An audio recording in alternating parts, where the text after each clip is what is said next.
all the kind of core needs people and communities have. And private finance, is sort of lends itself more easily to some of those areas than others. So for example, here I've noticed that Zanzibar has incredible mangroves, incredible aquatic and marine biodiversity, and it's really important for everyone that those be protected. But those are also kind of things that have a very high degree of public benefits and public goods that are probably much more suitable for public financing and have a little less ability to attract purely private commercial financing for their protection. On the other side, when you look at telecom, you see that it wasn't surprising that the example we heard from the investor was around solarization of telecom infrastructure, because this is a sector where there's an immediate demand for services, a high growth, and a high degree of private consumption and demand that can be monetized more easily. So just this kind of shows that in order for countries and localities like Zanzibar to think about creating the right environment to bring in more investment and more private capital, it's important to think a little bit about which of the sectors are more of the low-hanging fruit and which ones will require much more public finance and policies to try and create more risk mitigation and leveraging of public finance to get that private finance, in which areas there's less of a need to intervene and to do that. And then this, I think is just another chart that shows, this is from DESA's work. We have annually a publicly available, which you can Google or go on the UN DESA website, the Financing for Sustainable Development Report. This is kind of the UN's major report on financing issues. So not just the UN, but the World Bank and IMF and many different agencies get involved in the data analysis for this report. And it shows that over time, there has been a really strong growth in investment capital flows that are focused on impact and sustainability over time. And they're categorized in kind of different ways, similar to how Alex's chart showed that there are sort of different categories, like some entities are focused on ESG, which is a little bit more about negative screening. You're trying to look at investments that do no harm and don't have any kind of negative impact. And that's very different from intentional impact investments, where you're really looking at, you really want that impact to be an important dimension of your decision making, and you want to have a strong, measurable and evidence-based impact in terms of the total balance of kind of returns or outcomes from the capital that you're allocating. So you see that there has been a little bit of changes over time. Like, for example, in the last year or so, we've seen a little bit of a retrenchment from what's called ESG investment. That has to do with regulatory issues and changes especially in North America, but also this kind of rebalancing where regulators have defined specific norms and standards and what they call taxonomies that try to categorize these different sort of asset classes. And so that's also led to a bit more consolidation and actually a boost to some of those more higher impact oriented investment areas. So in terms of just kind of overview of the different actors in the landscape, I think this is pretty much a review from everything that we have talked about. But it's important to think a little bit as an investment agency, for example, who, and as a government, who you're dealing with from the private sector, right? And so, obviously, like an individual investor or family office, for example, they are much more flexible in what they can allocate their capital towards, and they have been increasingly participating in crowdfunding platforms or making investments in impact funds, they want to be, they want to also be more directly involved in their investments. They're not so much as passive investors, whereas many kind of institutional investors are fairly passive investors to the extent that they sit on very large pools of capital, and they will then make investments into funds or other structures that they have confidence in, and then they will kind of stay fairly out of decision making of individual allocation of project investments. Then obviously, in certain areas, especially in the digital space, and even to some degree in the advanced energy space, you have a lot of investment that's driven by private corporate and companies, and so they want to build long-term markets, growth markets for their products and services. So oftentimes they will engage also in the financing, whether it's lease or vendor financing or even traditional project financing, but it will not come from a financial institution. It will actually come from a division of a larger corporate concern. And then we've also talked about the bond markets and capital markets, and this is something that is very relevant probably for entities to think about, particularly we've heard that the Tanzanian banks that are here have used this. This could be also relevant maybe for very large corporates that are local to consider accessing the capital markets. There's a lot involved in it, but on the other hand, it's a very good, predictable source of funding because there's a high degree of confidence and transparency around it. You have to do a lot of reporting and disclosures in the market. There's a high degree of regulation, so there's a high degree of confidence by investors in those products. And as a result, the cost of capital is relatively cheap compared to some of the other options. So again, we've kind of also looked at this before, but just another way of saying that there is this kind of diminishing returns to scale in terms of risk as opposed to the potential financial rewards, and therefore the risk degree of risk involved in an investment project is highly calibrated to the type of financing or the instrument that's being used. And so, this is why when you're designing your project or when you're working on negotiations around financing, it's important to think a little bit about what is the appropriate risk, how would you categorize the risk of the project and the return as compared to benchmarks that exist. So for example, there are databases or the local banks can also help you, as we've said, to give you a sense of what a reasonable benchmark is for a rate of return for the kind of project you're trying to do. So for example, if you're a company that wants to supply,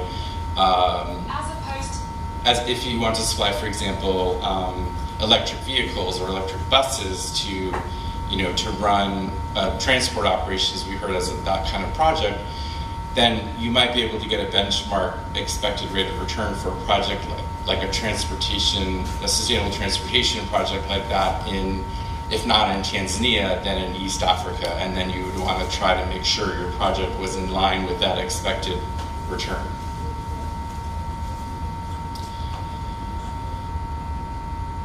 And so, another way of looking at this same thing is that you could say that from a very high level, there are kind of three main buckets of these kind of investments. And the first and by far the biggest bucket are market rate traditional investments.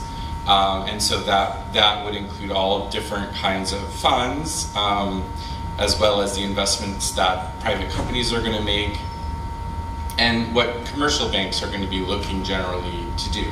They're looking at least having market rate returns or better. If you're a fund, you're looking to have better than market rate returns. That's your mandate as a fund manager, is to exceed the market benchmark, right? So you are really primarily focused on the profit motive. In the middle, you have entities that are looking more and more at kind of socially responsible, environmentally responsible investment. So there might be a way, they might be willing to accept a slightly lower than benchmark rate of return in exchange for evidence that their money has been allocated towards things that have demonstrable impacts. And this is also, but not to a high degree, right? I mean, these entities are really looking to generally at least be within the benchmark, if possible. And in order to do that, they're often relying on entities that can concessionalize the investments requirements of the project. So that would include, entities like the development finance institutions we've heard of, like Proparco from France. Sweden, for example, has a guarantee instrument that the country can provide to projects, and they have used that both for bond instruments as well as other kind of investments. The U.S. Development Finance Corporation, for example, these are all examples of entities that help to blend their capital into a structure to kind of create a wholeness for projects that maybe without their participation would not meet that benchmark rate of return.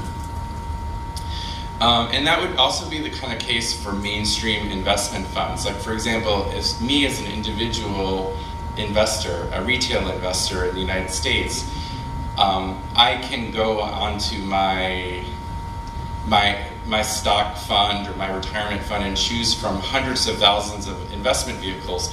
If I want to choose a fund or a mutual fund or some kind of other fund manager that advertises themselves as promoting sustainable investments, I'm probably going to be seeking to have at least in line with market returns on my money, and they will as well as part of their fiduciary mandate to me as an individual retail client. So that's why these blended finance instruments are so important, because going back to that spectrum of projects, you have a lot of activities in developing countries that don't just have a private benefit, but a mix of public and private benefits, especially the projects like in the blue economy, in sustainable energy and transition, where you have a mixture of climate and public benefits as well as private benefits. So these are exactly the kind of projects where these blended finance actors are very active in. And then the last would be the third bucket would be really below market return instruments. So this would have to do with some kind of boutique impact investors who very explicitly will go for lower than market rate returns, but they really want to see a very strong impact story to what they're doing. And that includes also some kind of ethical banks. I don't know if people may have heard of Triodos, or even some of the bigger banks like Rabobank have subsidiaries that focus on high impact, eco credit. There are a number of smaller entities that might be very appropriate for the projects that you're doing here in Zanzibar, because they really are, they may have a lower threshold ticket size as well that they can consider, and they're very much focused on this piece of the puzzle, as well as philanthropies and other entities that do NGOs, like even for example, you have very large international NGOs like Conservancy International, the Nature Conservancy, those kind of entities that will get involved in environmental investments and thematic bonds, like for example, that have to do with climate and nature conservation. So I think we kind of discussed this yesterday, so I don't think we need to go through that. Just the structure, but just some data that there has been about over $260 billion of development capital that's been mobilized through these kind of blended finance approaches in the last decade, and we work a lot with an entity called Convergence that has a database and a lot of analytical work on this. So we would encourage you to take a look at some of their market research, because they have that also by sector, right? They'll have market research on blended good models of blended finance or transactional experience in different areas, including energy, including water, etc.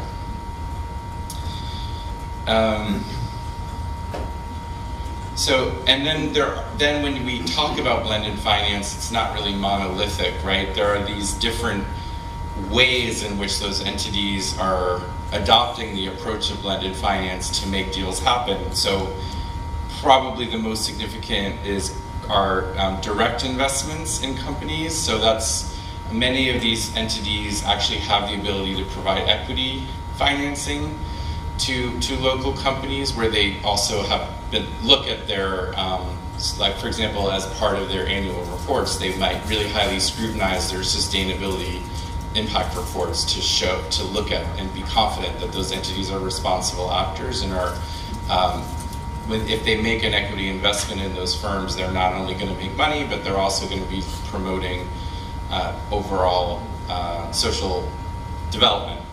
Then there are guarantees, as we mentioned. That's another very significant piece of that. And the other thing would be the kind of clubbed or syndicated loans. So for example,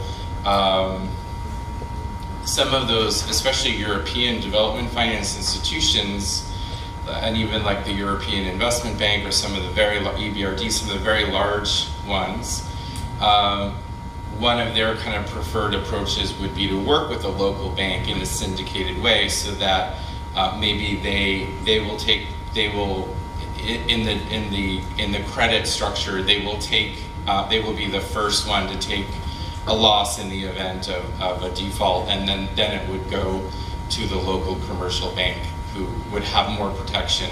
But that's another way to provide a little bit more comfort to the overall financing structuring of the project.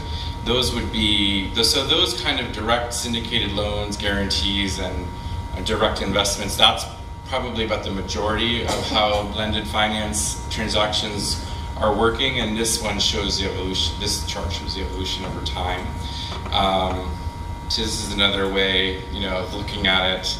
And going back also to the UN's role, I mentioned yesterday, we work in the Secretariat DESA, we work as the Secretariat for the Financing for Development process.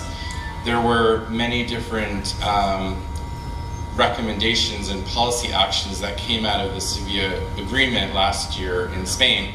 And a lot of them actually really directly focus on how to encourage these development finance institutions to unlock more private capital through more strategic use of these guarantee products, and thinking a little bit about the ways in which they can have less investment on their balance sheet and more originating projects that they can then distribute to other types of investors. So kind of thinking about changing their business model. And we also talked yesterday about the bonds, so I don't know that we need to go into this more because we did look at this already. But this also just shows that increasingly we have seen, it used to be kind of that green bonds were the main sort of flavor of the month and everybody was doing green bonds, but now we kind of have seen this evolution where there's been a lot of other kinds of thematic bonds, social bonds, governance bonds, blue bonds, transition bonds. So you're seeing a lot more diversification around this, but one thing to note is that each of those different types of bond structures has their own kind of standards and requirements to fulfill. So that's why it is something that requires a kind of transaction advisor to help navigate that process, although there are some NGOs and think tanks that will help you do that as well, potentially more on a pro bono basis, and there are like a number of consortium that have been created, particularly in the natural capital and blue economy area, to help you think through whether you might be able to do that.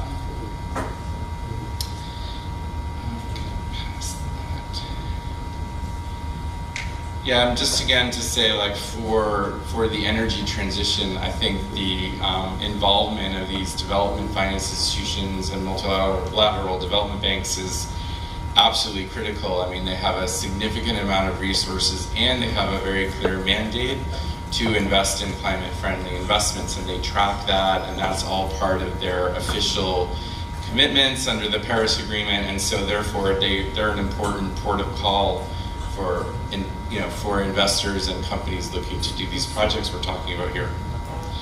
And then I don't think we talked enough about this yesterday, but now, it's a different, instead of focusing just kind of at the investment and transaction level, really looking at the macro level, what are the main challenges investors face to doing more sustainable investment in developing countries like Tanzania and Zanzibar? So the first, as I mentioned, is kind of that there may not be clear enough standards at the national or local level about what is considered a sustainable investment asset class. And so the one response to that is for entities in the public sector and even the investment agency to help define those locally appropriate taxonomies. And some countries in Africa have done this. I know Kenya has done this. I know Rwanda has done this. I'm not sure if Tanzania has created a local taxonomy of what they would consider as a green or sustainable investment. But that's very helpful so that when entities report on their alignment of their investment to national priorities and standards, that mapping is already kind of defined for them, and that's very clear. There's a very clear checklist of what qualifies or doesn't. We've talked about the importance of blended finance, which is important to help address the issue of projects that may have a lower than benchmark rate of return or higher perceived risk. I think Tanzania probably has very good regulations in place and climate frameworks it appears to be doing very well in that area, but obviously any uncertainties about the future direction of those policies can have an impact. What we try to do in our work at the UN, UNCTAD, DESA, we're really working a lot on helping to build a larger pool of investable projects, because without that, many investors will say, oh, well, it's interesting, there are opportunities here, but there's not enough of a scale for us to really genuinely want to invest. And many investors, will want to have a local outpost in the country they're investing in, and if there's not a significant number of deals in that environment, then they will say, well, we'll focus on another country, another area where we can do more robust deal flow rather than a place where there's only maybe one or two things we see as an opportunity. So developing a pipeline in a structured way of analyzing different kind of and incubating deals is very important, and that's something where the investment agency, again, can play an important role. Then difficulties in actually measuring and defining the specific impact that a project is going to result in. And so because there are different ways of measuring impact, there are different standards that are used. And so one solution to that is at a regional and at a sub-regional, regional, and global level to have working groups that look at harmonizing and standardizing those methodologies and approaches. And in fact, that's already what. And so, for example, maybe for a venture capital firm, they may really like that because you'll see you have a lot of your own equity and you have your own a lot of skin in the game, and that may be something highly valued, but that may not, it may be perceived differently by one of these development finance institutions, which will say, oh no, we will be more comfortable if you're already been vetted by a local bank and you're getting corporate financing from the local bank. So I really think it will depend on who your ultimate target is for investment. Yeah, that would also something new, but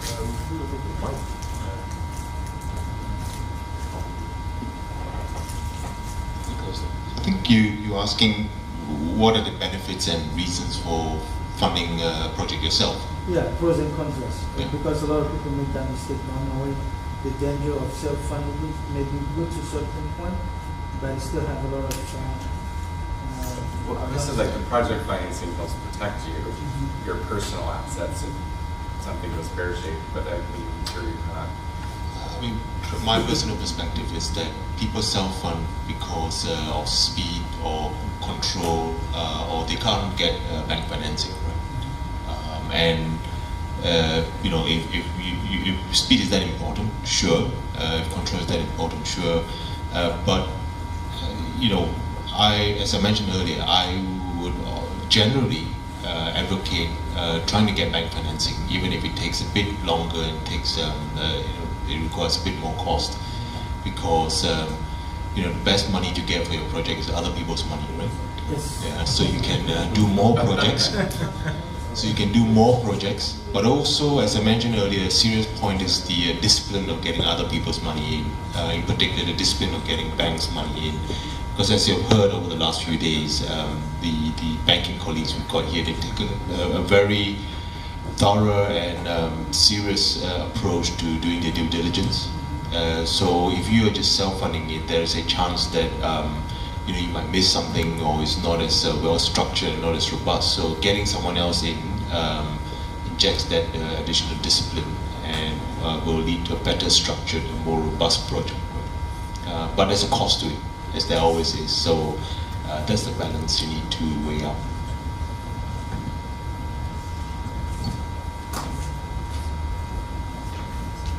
Another thing I'll point out is I don't know the case here in Tanzania, but in other markets, like I know in South Africa, Nigeria, the commercial banks actually have offers to clients around the sustainable investment piece. So they will also offer toolkits and things like we've been discussing, where you know, they may help also with the measurement and impact metric formulation, or they may already have pre-standardized things as a bank that they can offer to clients, so that maybe additional value from that, getting credit from them as well. I don't know the situation here, maybe our colleagues can clarify that, working on sustainability. But anyway, let's first turn over to Nicola, who will go through the few slides on the fair. You need to control the slides. Thanks, Glenn. Good morning, everyone. It's a pleasure to be back for the second workshop.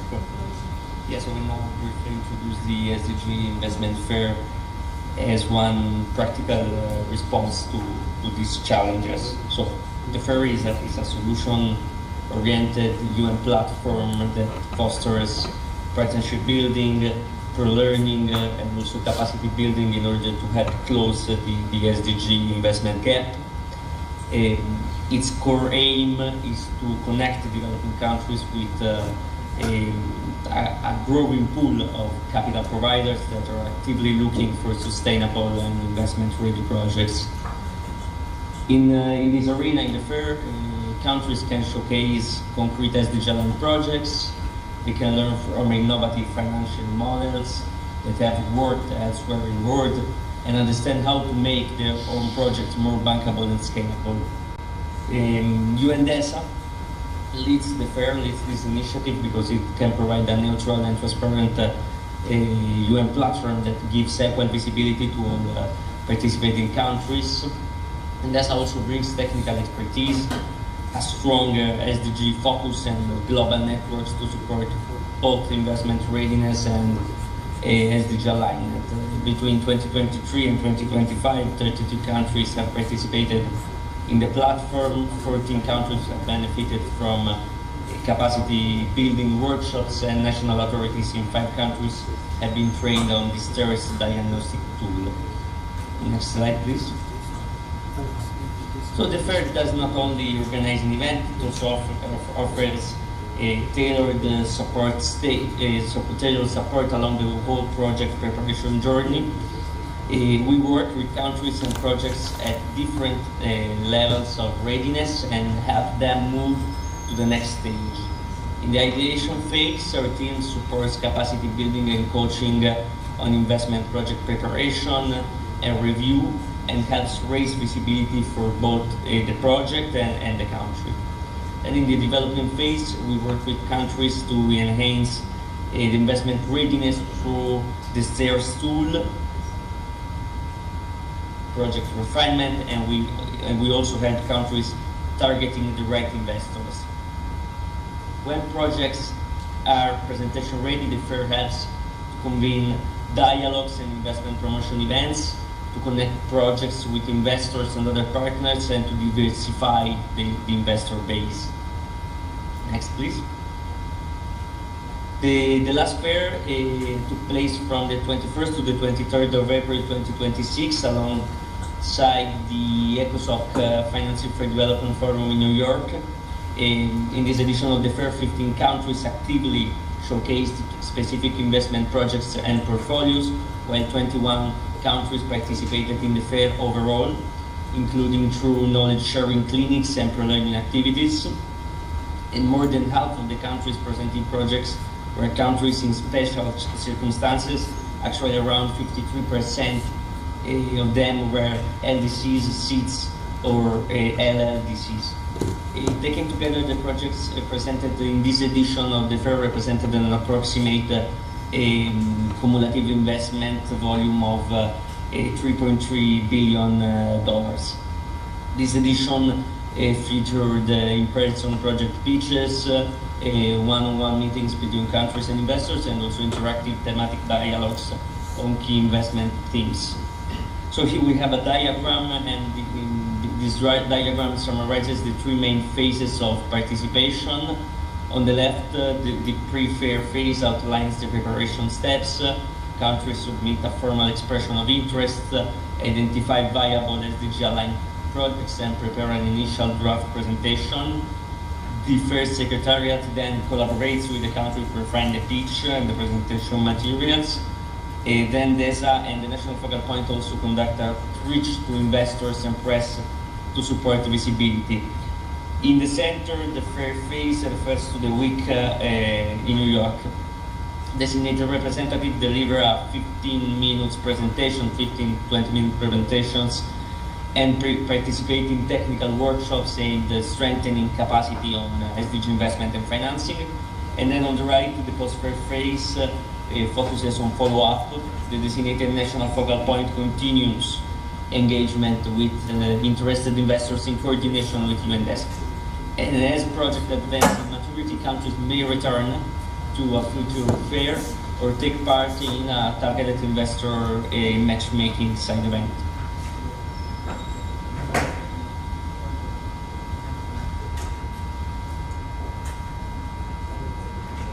So you might want to take down our general website and email. We have more resources there that you can look at. We also have a YouTube channel, a Financing for Sustainable Development UNDESA YouTube channel, where we actually have posted sessions of the fair, and there's a number of videos, including some free trainings and other kind of investment pitching sessions that you can look at, which will kind of give you also some additional insight into how the process works. And we, of course, would welcome more participation from actors in Tanzania and Zanzibar in the next iteration of the fair platform.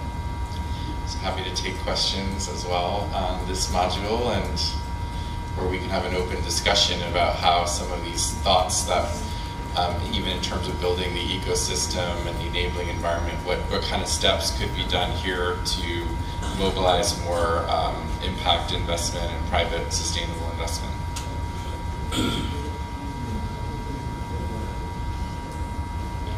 I switched. Any comments?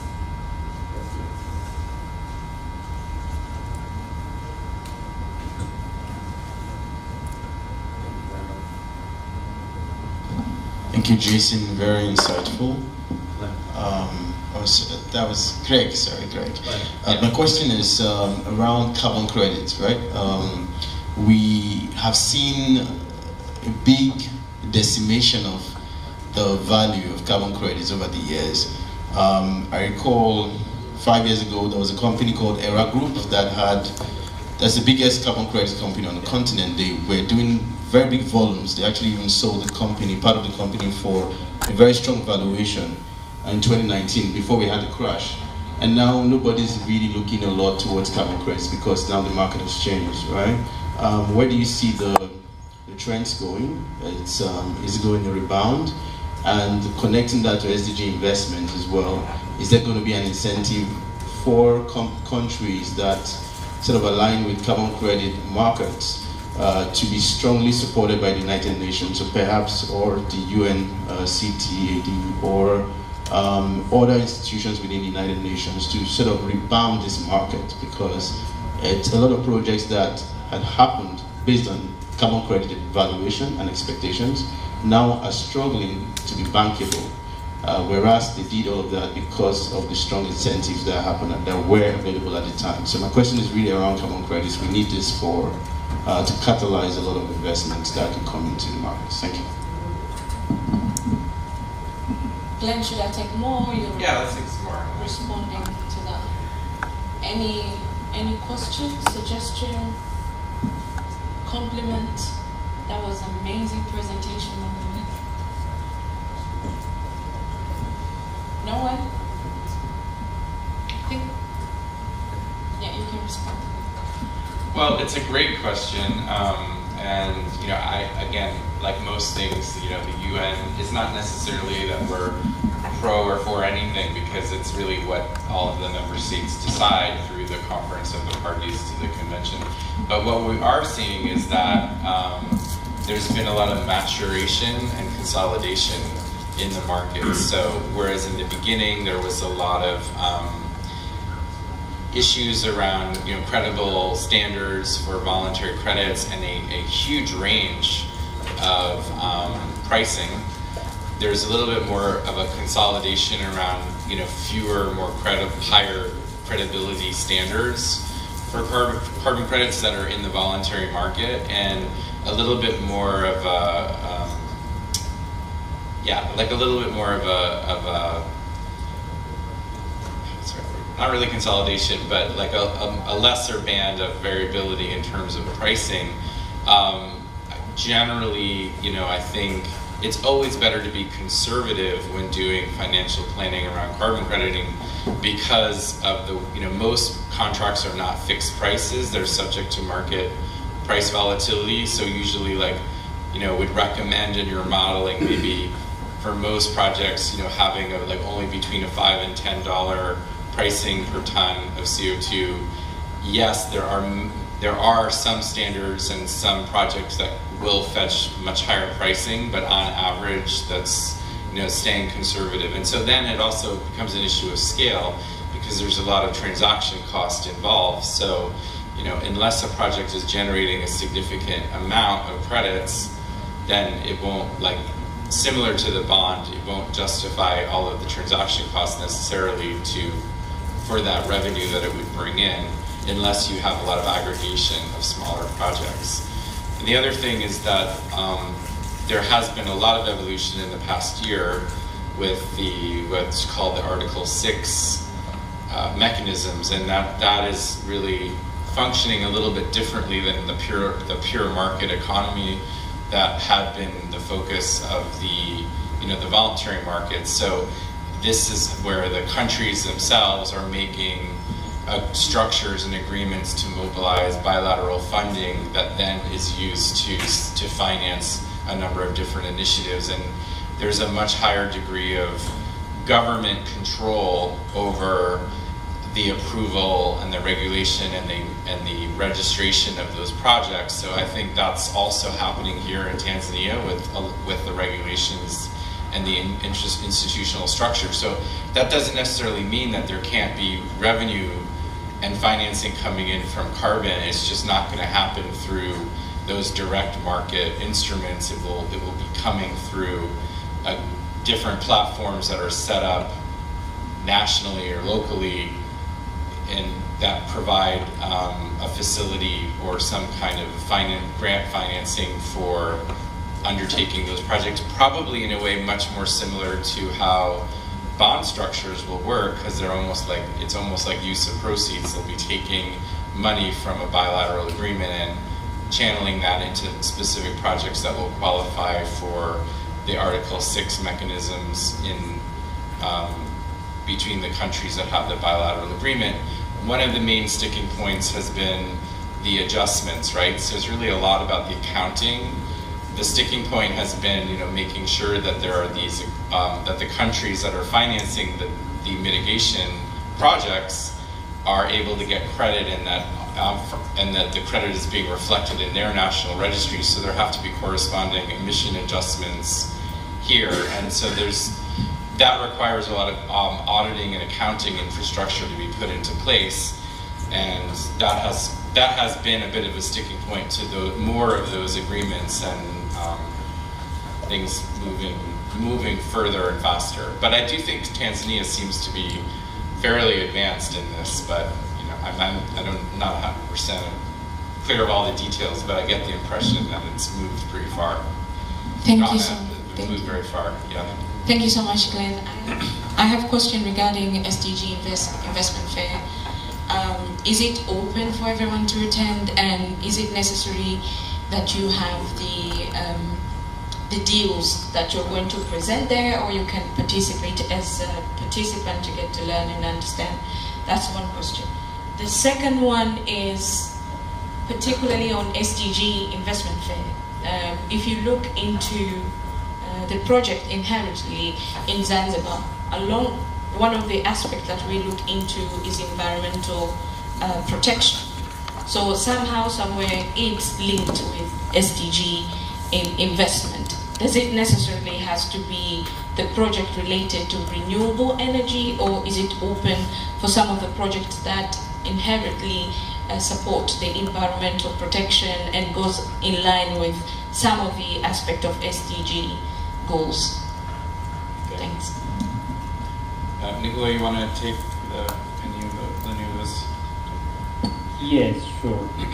Regarding the participation, yes, I mean the fair is open to any country that wants also to attend, to listen, in order to be maybe better prepared for a future project presentation. We have several sessions that are not only centered on pitching a project. So we have clinics, we have thematic dialogues. So it's very useful for a country to participate, even if the country does not participate in the pitching session. Regarding the second question, no, the fair is not only limited to renewable energy projects. I mean, renewable energy is one important area, but the focus is on SDG aligned investment opportunities. Obviously, there has to be a very, very strong alignment with the SDGs. SDGs is like the SDG alignment is the main topic when pitching a project together with bankability of the project. So yes, I think these are the most important aspects when presenting a project at the fair, that has to be clearly aligned with the SDGs and has to be bankable, or at least has to have some pre-feasibility studies completed. So these are I think the key important things to keep in mind when submitting projects to the fair. Also, in the afternoon, when we go into the pitching examples and templates, we're going to put a couple of slides from actual fair pitches where they have shown this SDG impact, and I think that will illustrate also the kind of level of detail or that would be needed. I mean, it kind of goes back into the presentation just now, where I was making a distinction between kind of classic ESG sort of negative screening investment and the difference from a project where you have a really clear, measurable, auditable kind of impact in a particular area. So, all projects may need to, for example, have an environmental and social impact assessment to show that there's no negative consequences, but that isn't always the same as an exercise where you're having some key metrics and you're tracking independently those outcomes on the impact spectrum, and that's really more what we're looking at in terms of the fair.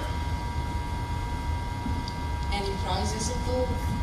I wish. I wish. Maybe that's something we have thought about and need to work on in the future. I mean, really, the prize is kickstarting engagements with investors to mobilize the resources. I mean, there's an intrinsic value of it. It's not necessarily like a competition.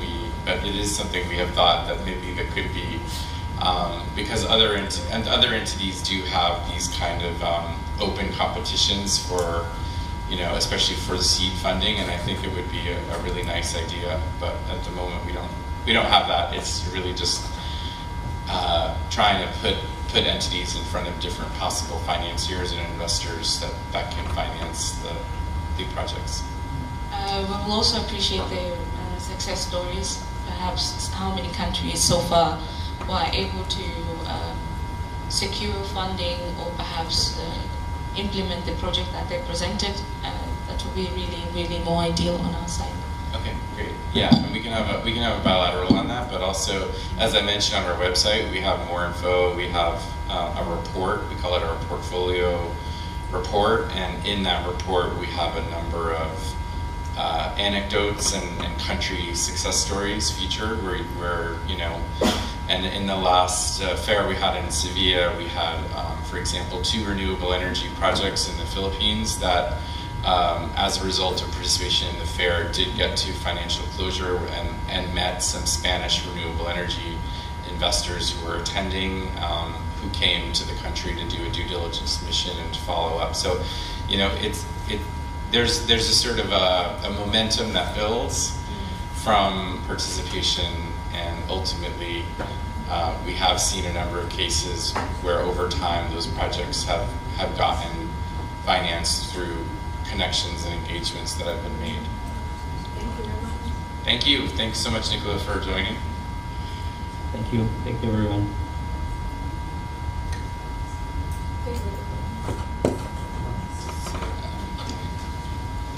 As we're going for lunch, so I'll take right. What? What do you think? No, we keep it open, actually, but that's right. Yeah, so thank you very much. We're going to go ahead and have our networking lunch, and so the vouchers can be distributed. Enjoy the lunch, and I guess we'll try to come back 1:15. Yes. Correct. Yeah. Environment. We want to see projects succeed here in Zanzibar, and so if you're from a bank or if you are from Ministry of Finance or from other departments of the government or other entities, and you have a perspective that gives you insights that can help them succeed, we look forward to getting your feedback after the presentation. But I'm excited now to hand it over to the Credo team and look forward to hearing the presentation. Let's give them an applause for their presentation.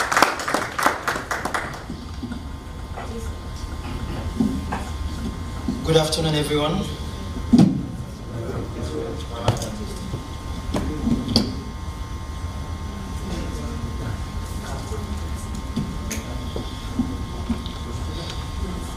Good afternoon, guests, partners, representative of the government as well as the international community.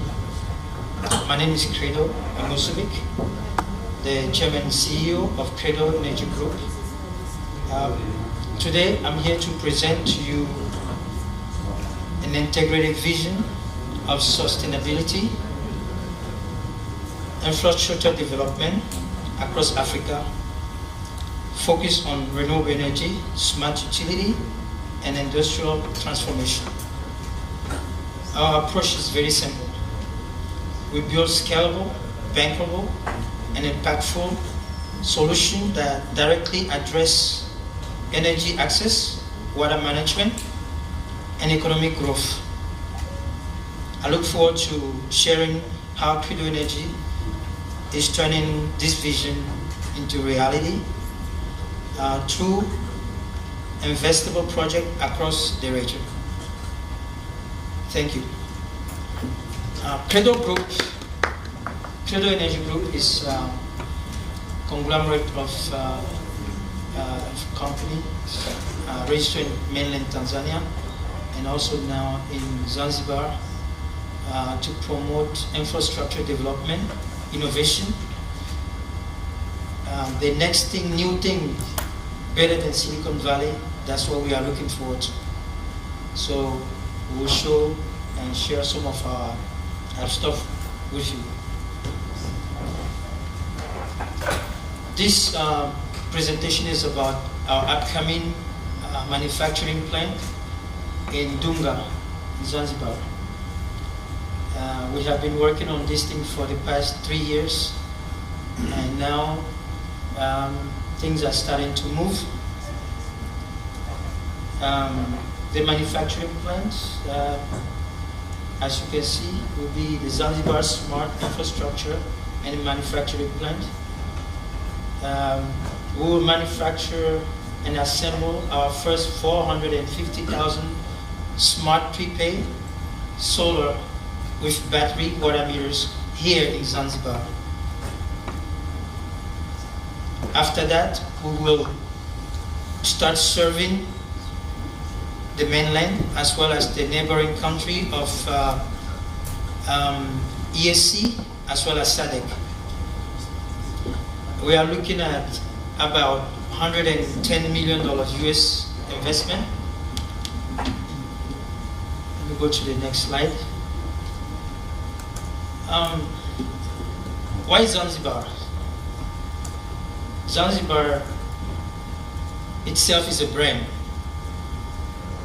Anywhere you go in Africa, you hear the name Zanzibar is a brand. So we picked Zanzibar not just because of the name, but it has a very strategic location. We can look at Zanzibar and think as the new Singapore on the Indian Ocean. So it has a very strategic location, East African, Ocean Indian, gateway to maritime trade routes, part of Tanzania Republic. And we think that by doing this here, we'll build an energy and infrastructure opportunity, not just for Zanzibar, but all across the region, and expand into the whole continent. Economic overview, the GDP growth driven by tourism, trade, and agriculture is fast growing. There's an increase in urbanization and infrastructure demand. The investment climate in Zanzibar is very fertile. And we can see that through the initiative the government is putting forth, through various programs and opportunities that they are extending to local as well as the expats. Demographic, about 1.8+ million population. Growth rate, approximately 3.7% annually. Rapid population increase, and the demand is in electricity, water distribution. The rising pressure is urban infrastructure, public utility system, where we come in, and there's a high demand in urban areas as well as tourism zone. Key economic sector, I think some of these have been discussed prior to various presentations. So we are going to dive into the meat of the matter. Current energy dependency, Zanzibar depends on mainland to supply about 160 to 170 megawatts through the marine cable. We know that today energy is the newer currency. Without energy, you cannot do anything. You can't run a hospital, supermarket, administration, schools, nothing. Energy independence brings growth in industries. All industries. So that's the reason why we want to put our plant in Zanzibar. And you see the target will be government utilities, hotel, resort, residential communities, industrial and commercial facilities, institutions, rural and off-grid communities. Investment breakdown and phases of execution. Investment breakdown, we have a smart meter factory, 20 million, electronic assembly plant, 15, solar equipment manufacturing, 30, industrial infrastructure of 20, R&D and innovation 10, logistic and export hub 15, and this will be done in multiple phases. Phase 1, we will put the assembly plant in place for the smart metering, which come with the water meter, prepaid electricity meter, and quality control distribution. Not just those two products, but we also have solar street light, solar air conditioners, solar tower lights, solar benches. Let me say, at Credo Group, we are owners of about close to a couple of dozen patents in innovation and technology. So that put us in the forefront to implement these programs without too many restraints when it comes to funding and implementation. Then the phase 2 will go directly into the full manufacturing. And we are grateful to have the full support of the Ministry of Water, Energy and Minerals, as well as Ministry of Investment. And also we are grateful for ZIPA for the great support.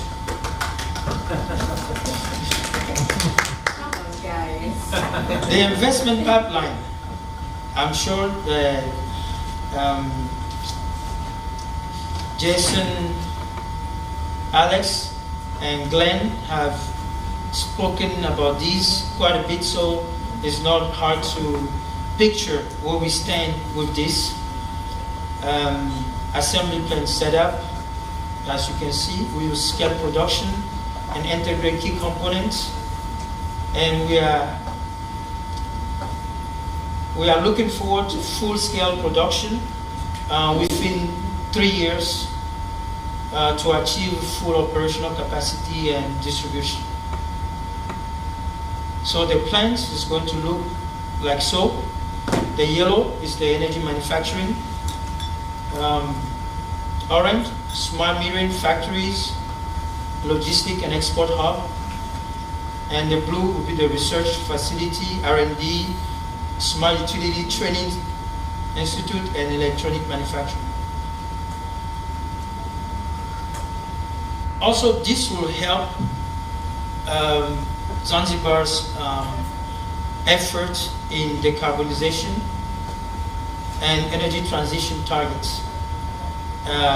Going green also give carbon credits back to the government and give many opportunities to the local population as well. And there we talk about job creations, which will lead, we are looking at, after full implementation within 3 years, we are looking at 1,200 jobs, from manufacturing to installation, maintenance, and all. So the business model and strategic value, revenue stream will be equipment sales and products such as the smart water meters, electricity meters. There's a lot of product that we'll share with you, and we'll be glad to share this slide with anybody that needs it in the end. And the impact is very important. The impact will be job creation, local capacity development. We reduce energy independence, energy dependency, policy backed and driven by driven market. So basically, when we get to full implementation, that means we have 1,200 jobs created. We have energy independence. That means now Zanzibar can in turn sell energy to mainland, Comoros, their neighbors as they wish.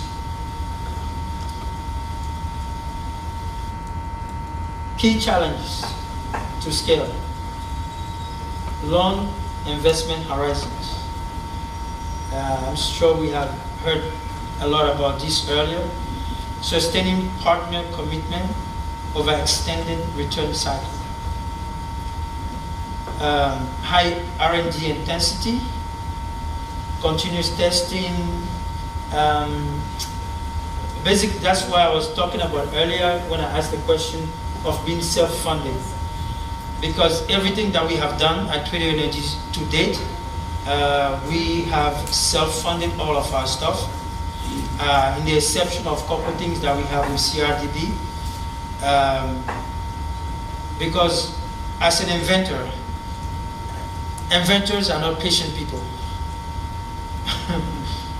Inventors, scientists, mathematicians, physicists, they are not patient. We want to see the result now. 1 + 1 have to show 2. If it doesn't add up, it doesn't compute. So we don't like to wait. And if it can be done now, let's do it now. So the challenge was in R&D. For example, the electricity meters, I believe it failed about 12, 13 times before it became real. The water meters, thank God I did only 2 trials to get to full workable product. And so there's many examples. When people ask how were you able to achieve this, they don't ask how many times have you failed before you brought it to life. And I can tell you the many times that I've failed, I wrote it all down. It's at least 38 times. At least 38 times I've failed at, a lot of things that I want to do, but I never stopped. And finally, we made it happen. Capital constraint, ongoing reliance on internal funding during early phases. Because when you are in the early phases, most people, I believe Jason was talking about this yesterday, no, Alex, most people don't want to give you money because your product is new, you don't have a proven track record yet. So it took us sometimes to prove ourselves that, yeah, the product is here. Even through patent procedure, I have to go and pretty much defend my patents. The question is, what makes you different? Prove that you have not copied anything from the existing products. So you have to prove that. So, and execution risk, local market, selecting stable, scalable, and policy-aligned environment, which is Zanzibar. That's why we are here. Because the government is implementing policies that open doors for businesses such as ours, not only to contribute to the development, SDGD programs, but as well as market growth that benefit both parties.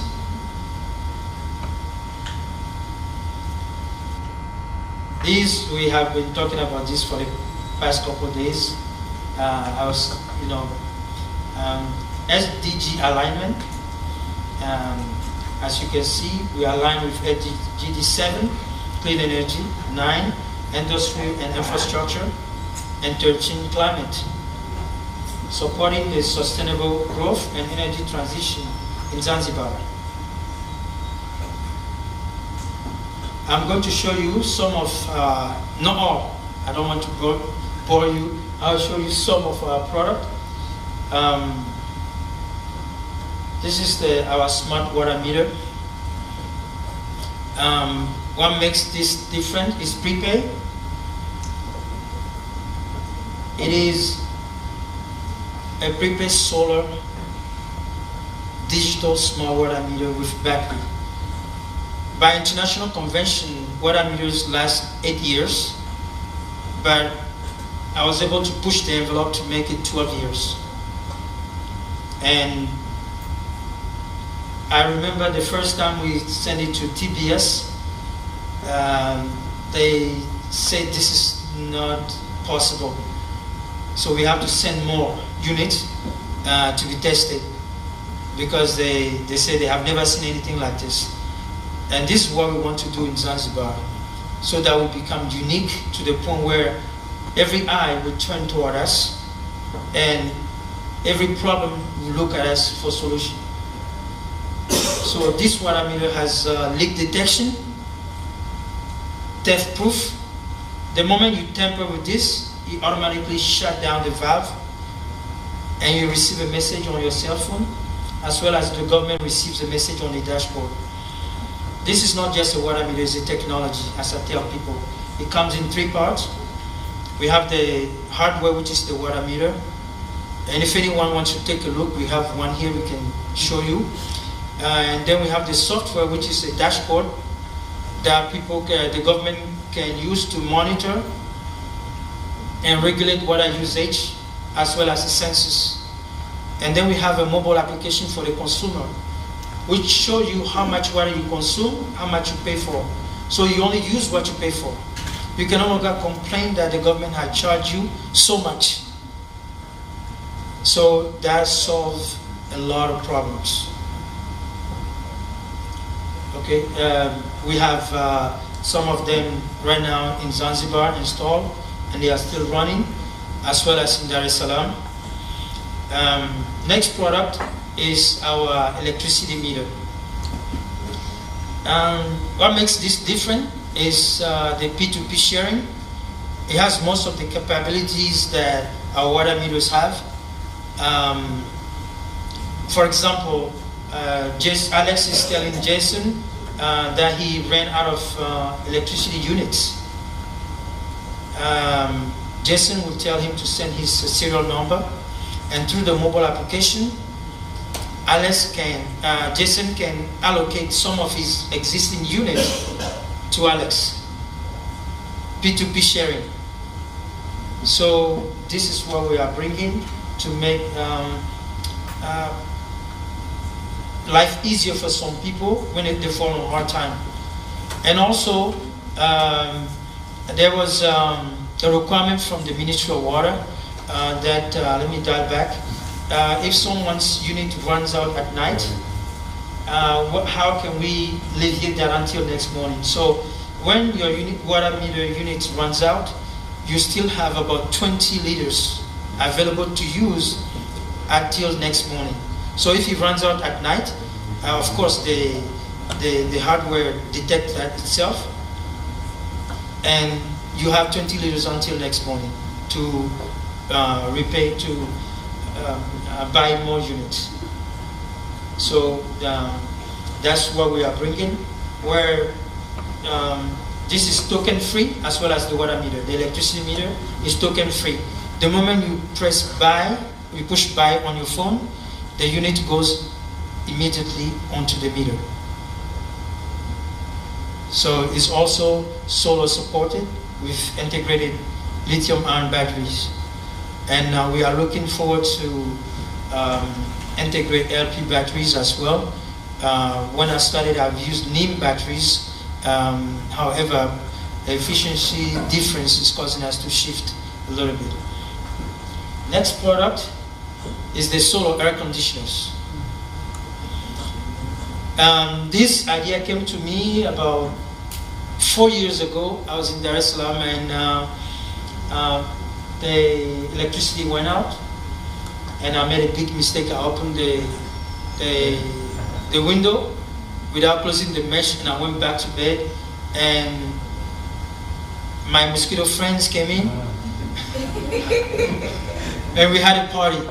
So the next morning I wanted to bring a solution. That it was so annoying, I had to find a solution. So I worked on it for about 1.5 years, and we made it, and fully patented, own it 100%. So in 2026, Dar es Salaam, air conditioning should not be a luxury, it should be a necessity. So we have a value proposition with CRDB to see how we can get this to clients. If someone cannot afford to pay the whole thing up front, they can pay as they go. And I can guarantee you that it's very affordable for every household. And we're just trying to provide solutions. As you see, we have the wall-mounted units, we have the floor-standing units, as well as the ceiling-mounted units. Next, we have the solar benches. The solar benches are benches you can put on stadiums,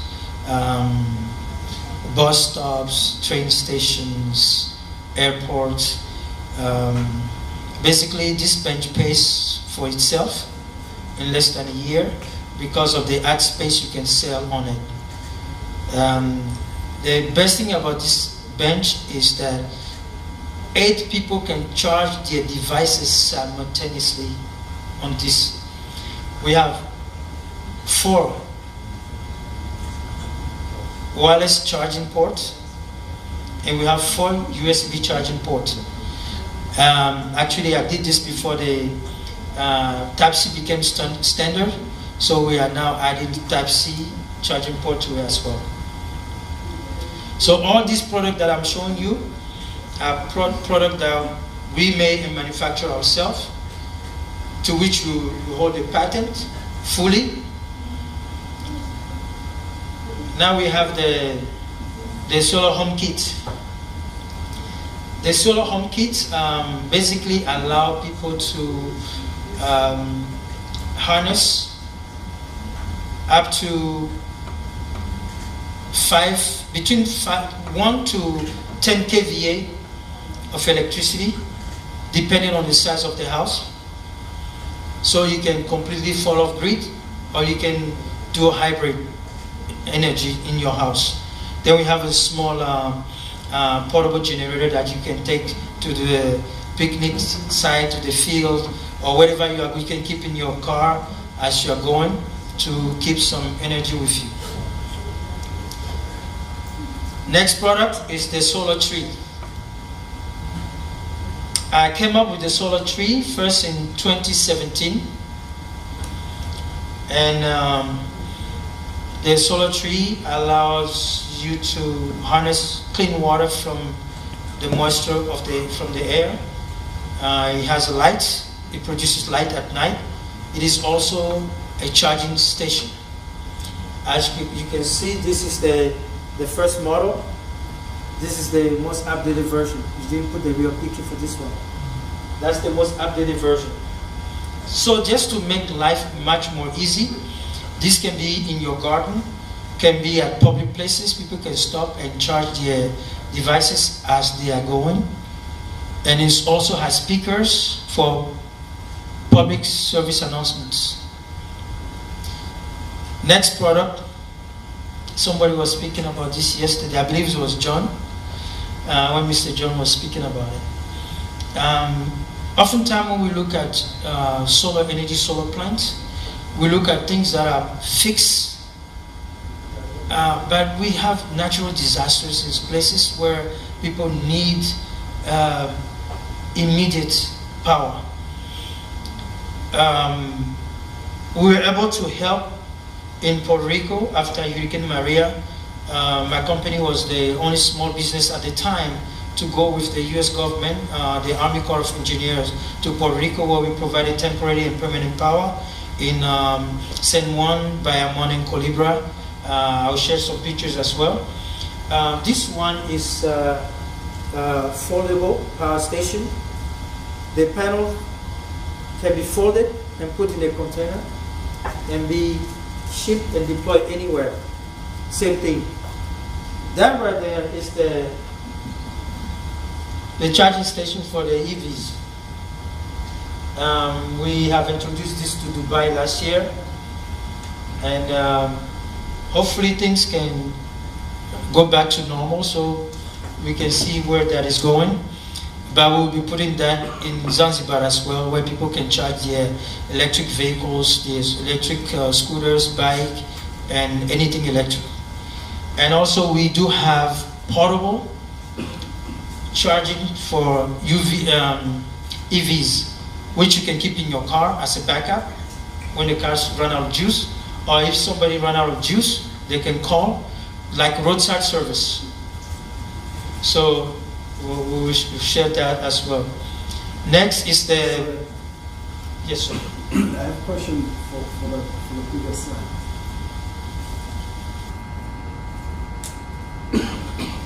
Okay. I was wondering to understand the capacity of this charging system. It depends on the need. We can go from 1 meg all the way to, we can go from 500 kV to 1 megawatt. Depend on the goal is to put it like a huge gas station. You're near the speaker. The goal is to put it as gas stations where you come, because you can park your car, plug it, and you can go have a seat, have coffee, eat dinner with your family while it's being charged. It won't be this small. It's going to be huge, so it can service many people at the same time. Would that be for free or something that's business? It's a revenue generator. Well, we are in talk with, I believe it's 5 or 6 electric vehicle, five electric vehicle manufacturers in China right now. So people can subscribe. If you have their brand, then you can charge for free. But if you have another brand, it's like somebody having a Toyota and somebody having a Ford. So if you have their brand, you charge for free. But it's going to also be affordable, because everything that I have the privilege to invent, I always make sure that it is affordable. Thank you. Okay, now we have the BESS, Battery Energy Storage System, that people can put in their homes, their offices, their stores.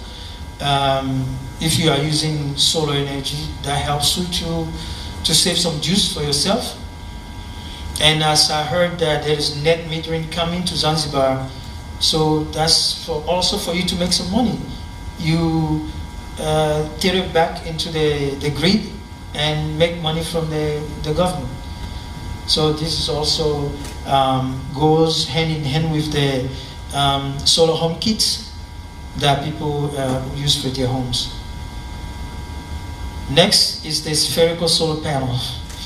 I remember when I talked about this the first time, my team told me that it's impossible. There's no such thing.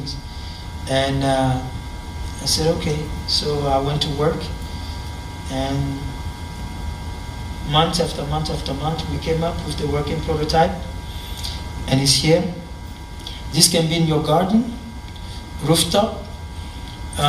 It's to save space, because right now we can talk about efficiency up to between 32 and 35% on solar panels. I would say about 10 years ago, the size of panel that, let's say you take the size of this table, now you probably need half of it for the same array captures. So there's improvement in efficiency. And what I'm doing with this also is to implement perovskite. So with perovskite implementation, I can drive the efficiencies up to 82 or 90%. So we are still working on that because perovskite have a tendency of not staying too long. Life too long, it dies very fast. So it will bring your efficiency back low. So right now we have panels that can last about 30 to 35 years. So the goal is to extend that, not only to extend it, but to keep the efficiency at a very high level. of capture. So this is one of my I don't know, my babies, yes. Because when they say I couldn't make it, and it was a big challenge. It was a very big challenge. And it came, this is not the original form, this is like the 4th version. Hold on. Okay, yeah, I'll share with you. Yes. Okay, now, these are the Credo smart homes, solar. When you look at every building, you see 90-degree angle. 90-degree angles. So air circulation also is not efficient. And I was thinking, okay, how do we do this? So I started looking at the huts that our great-grandfathers used to use in Africa. They always have a round shape, a dome shape. So I started to study it to see why. It has a lot of air efficiency. The air movement is so flawless. So I said, okay, how can we do it? So we start, and we wanted to do something that is unconventional. So we came up with these, and they are made out of carbon fiber, polymer, and composite. So it can last about 99 years, let's just say 100 years, waterproof, fireproof. So these we can build as a single unit or combine them as a full building. So, like I say, we're not going to bore you too much because I have solar tower lights. I have many other products, solar tower lights. The idea came to me when I was in the army. When we deploy, we go to different bases, and at night you have the tower light with the arm raised, but it makes a lot of noise. You go to concert, ball games at night, either it's charged with by electricity on a generator, or it has a diesel generator inside. So it makes a lot of noise. So I thought about, okay, how can I improve this? And that one I did while I was still in the army. So I went and developed one that is fully solar, completely silent. I don't know why it's not here. But I'll share some stuff with anyone that is interested. We'll share with you. I believe we are here to network and see how we can help each other grow.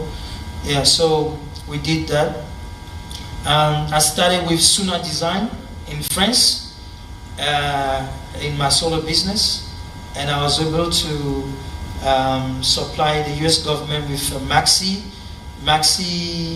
4, Maxi Quattro, about 4 different models. And I brought Suna Design to the US, and now they have been bought a company in Mexico that they are using. And so we were able to introduce the solar to the government in that sense. We have a master service agreement with Louis Berger, now WSP, which follow us wherever we go as one of the element in our toolbox, vice versa. And we are strategic partners to Huawei, Sany, and Hunan Construction. Right now we do have a 100 megawatt commitment with TANESCO in scalable to 250 in Arusha. We have the same in Shinyanga and Dodoma. And we are in negotiation with Geta Mine also for 50 megawatts. So we do keep ourselves quite busy, and the goal is to maximize our capabilities and help the best way we can. So now I'll turn over to you guys for questions.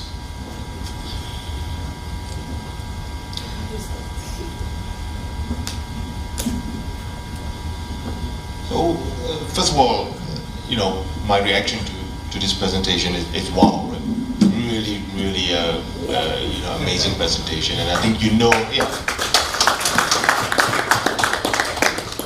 I think you know when you've heard a good presentation, when you feel moved by the presentation, you're thinking, wow, why didn't I think of that? You know, and this is really, really innovative products, innovative solutions to existing problems, right? So thank you very much for that. Really, really good. I'll just share what I liked about it and what was coming to my mind on some areas. Firstly, in terms of style, and you know, I'm just saying this because after this we'll go into the next presentation on pitching and presentation styles. I like the style very much.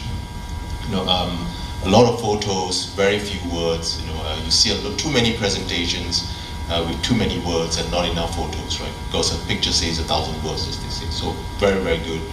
I also like the fact that you started out with a discussion around Zanzibar, the macroeconomics, the demographics, which is going to be very, very important for someone who, you know, if you're pitching to an international investor who hasn't visited here, having that sort of backdrop is going to be very, very important. I also like the fact that you know, identify the problems you're trying to solve. People always like the fact you're trying to solve problems. So those are some of the things I picked up.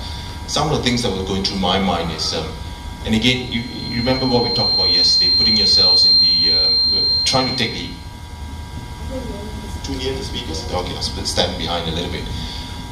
Trying to put yourself in the shoes of an investor or lender, depending on who you're pitching to. And again, speaking for myself, I think a lot of investors are very impatient people. So they want you to get quickly to the point. You know, what are you asking for, and why should I invest in this? And then they want to have a dialogue after that, right? I think you know, it's not your fault. It's just the investors are normally assholes, right? So they think you know, they're very impatient people. They say, let's get to the point and let's have some Q&A after that. So one of the first things that came to my mind is you're very clear about the different things you're trying to raise money for. But you know, if you think about what we've been discussing in the last few days, we talked about one type of investment, infrastructure and energy transition, right? So they're both in the same group. But what you are putting up is very, very different risk profiles, right? It feels like you know, half a dozen areas of investment which may need infrastructure investors, you may need private equity, you may need venture capital. So I think thinking about how you split that up to address different investor perspectives, right? Each of these categories have different perspectives, may be useful because it's highly unlikely to go to one place, invest that you invest in all of them. Yeah. So, but you know, look, I appreciate that you're just trying to share some company information, right? Yes. The other thing that comes to mind is risk. I know you put up a list of challenges there, and you know, you started to address some of those challenges. But when it comes to it, what I would like to see is an open discussion about risk, because too many presentations, I think, focus on the positives and the upsides. You know, people are afraid to talk about the risk, and they're hoping that the investors will figure out the risk for themselves. So I think it's always useful if we hear an honest review of the risks that you think each of these opportunities will face. Because, you know, for example, demand, right? These homes are beautiful, but how are you going to make money and how are you going to pay the investor back? So that's a risk from the investor perspective.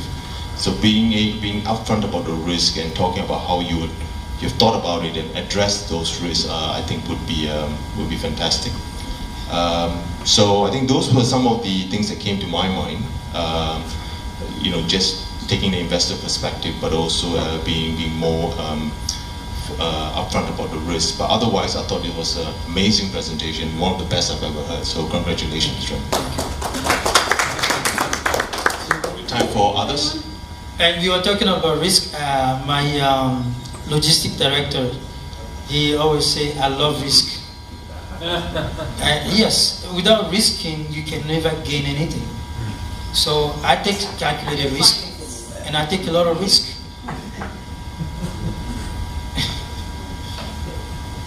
Yes, sir. Yeah, thank you very much, Credo, for the great presentation. Actually, you spoke about you know, smart meters, smart AC, smart homes, and actually you did the smart presentation. So thank you for that. Yeah. So I was impressed to hear about the technology in terms of reducing, the size of the solar panels. Because I was preparing to ask a question. If I recall the history of computer, from those days of mainframe to today's of laptops, so I was, eager to understand whether there is any initiative in terms of, ensuring we have a smaller panels, but able to produce, a significant energy required. But I'm glad you've touched base on that area as well, so thank you for that. My pleasure. Anyone else? Suggestion? Then I'll find out. Yeah, I also had similar feedback to Alex. I mean, very impressive. It's like Dyson, Musk, these entrepreneurs do so many different things and really tackle interesting challenges, and seeing the vision that you have behind these things. But like if for an investor or lender, they may wonder what your ask is. How much finance are you seeking? You said you do a lot with your private resources. So kind of how much you're seeking, what type of finance you're seeking, and what you want to use it for.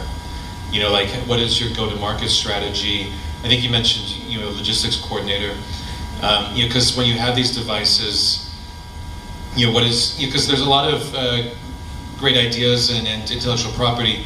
How do you bring it to the market? That's always a challenge for a lot of people. And so, do you have a team that does that? Do you have regional representation or territories that you're focusing on? Because also when you're manufacturing products and trying to get them out, and the distribution is important, but also the logistics, obviously. But what's the total addressable market? How many homes are you hoping to reach? Because a lot of investors, when they look at technology, it's what's the most I can make out of this investment? So what is the total universe that you're trying to address? And so a lot there, a lot of interesting things.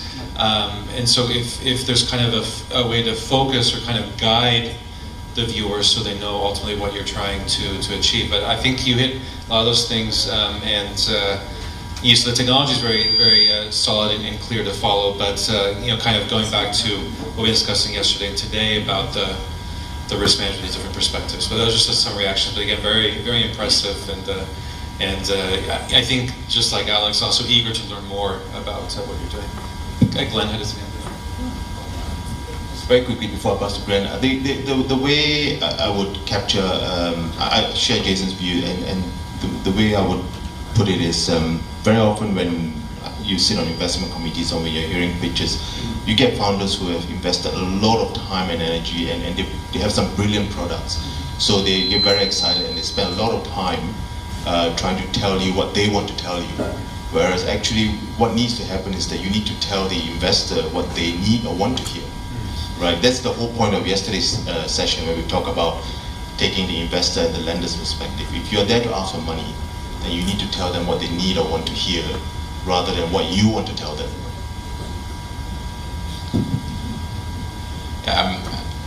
I think there's been a lot of good feedback, so I won't repeat, but I think we've all seen the Shark Tank TV, right? Yes. So I think an initial hook is better, like just in terms of some very compelling, maybe personal anecdote, or illustration from the current, a small business, a small hotel in Zanzibar, and putting yourselves in their shoes and what they're currently facing in the market and what your products can offer as a solution.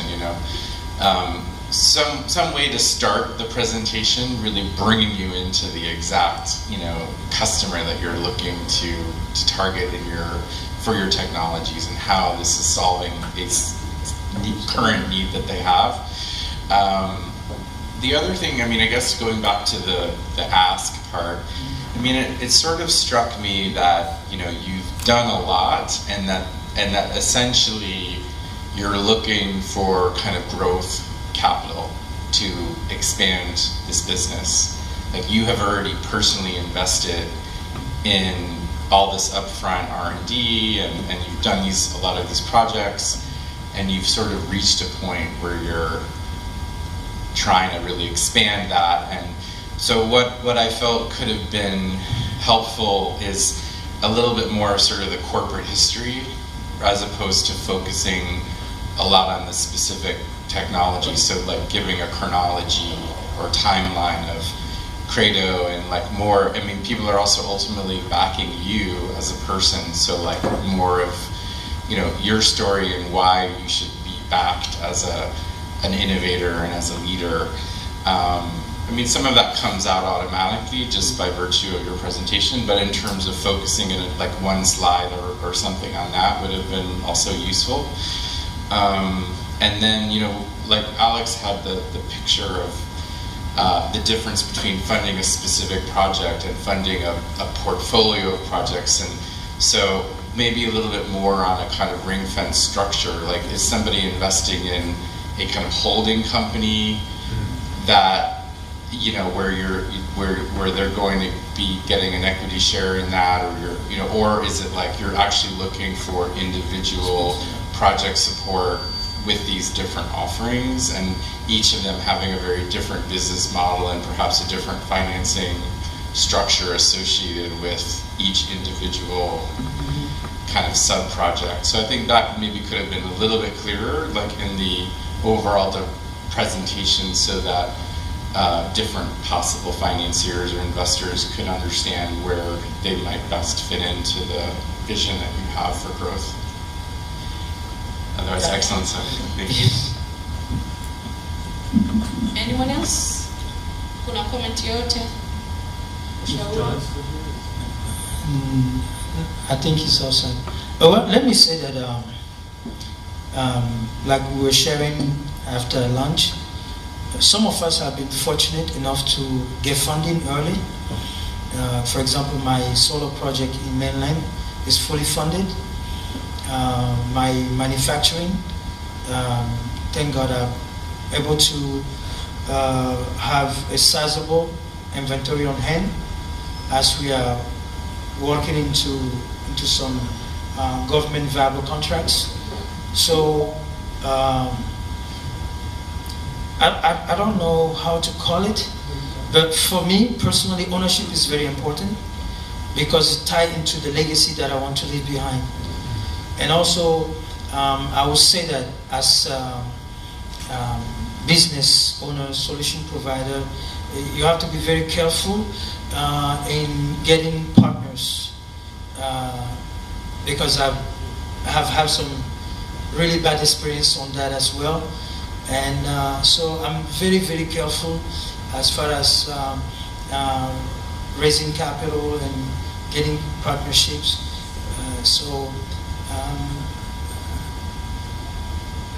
I would say I'm grateful that when I walk into the bank and I'm able to have what I'm looking for, but everybody's not that fortunate.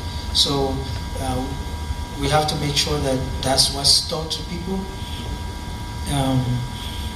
I'm open to investors, but like I was telling a gentleman last night, when people come, we have to also be careful that people come and ask for arm and legs. And I told them, I can swim by myself or we can swim together. Either way, I'm fine.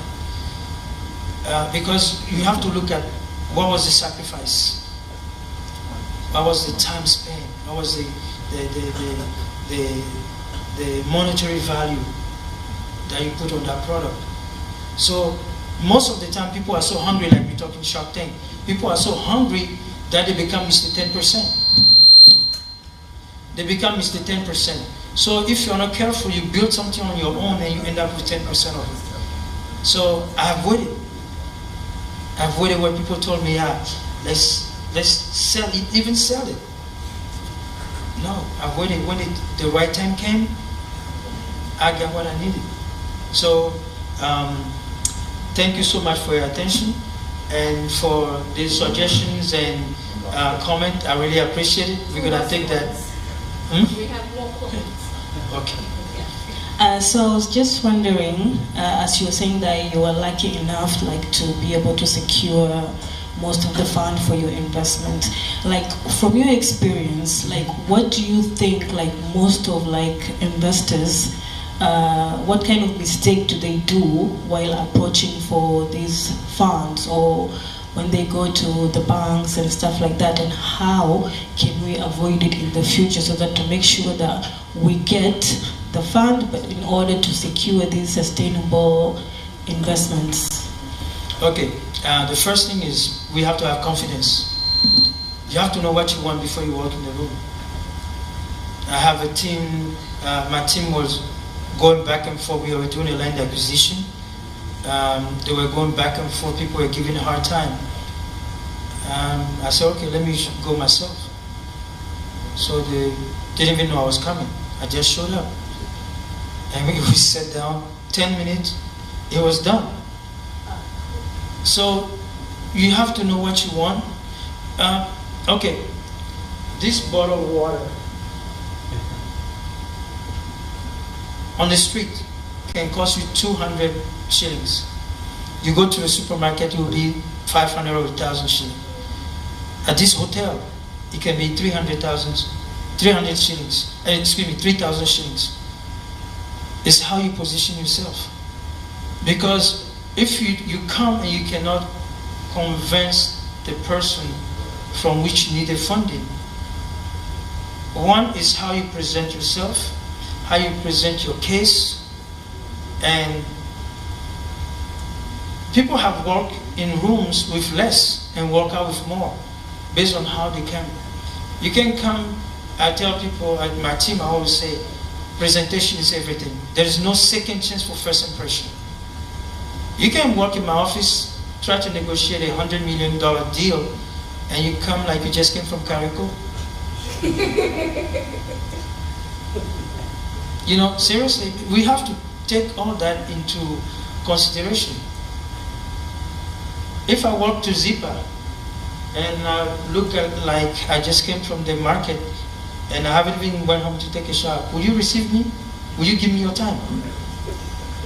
Let's be honest.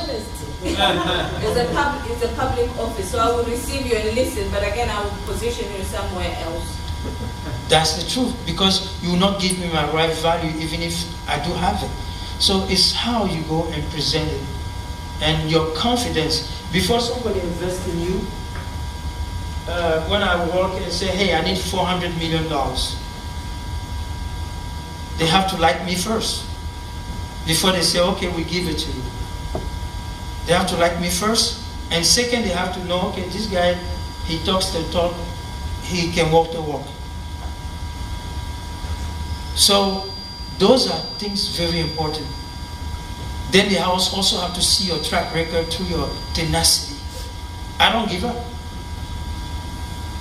When I start, I will finish. Even if I lose in the end, I know I'll finish it.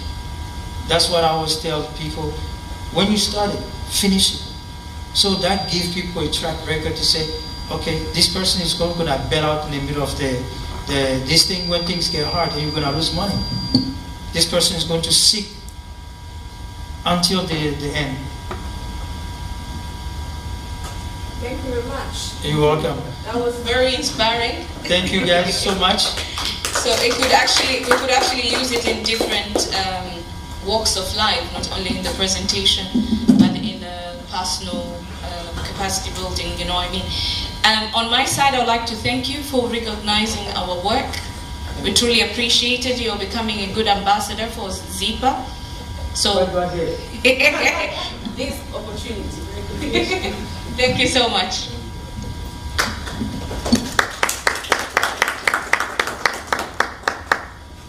We're going to have another presentation shortly. I just need to download it quick.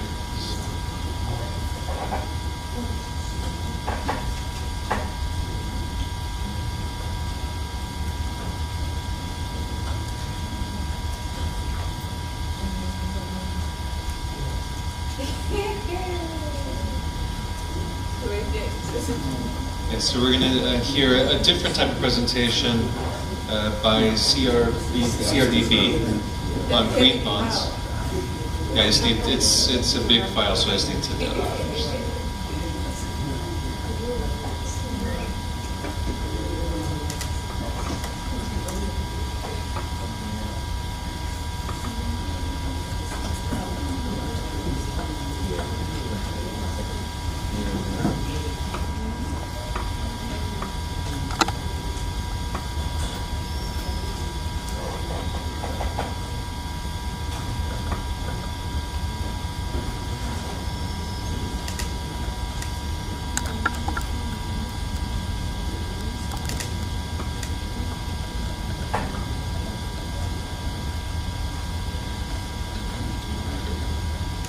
All right, now it's time for CRDB. Thank you.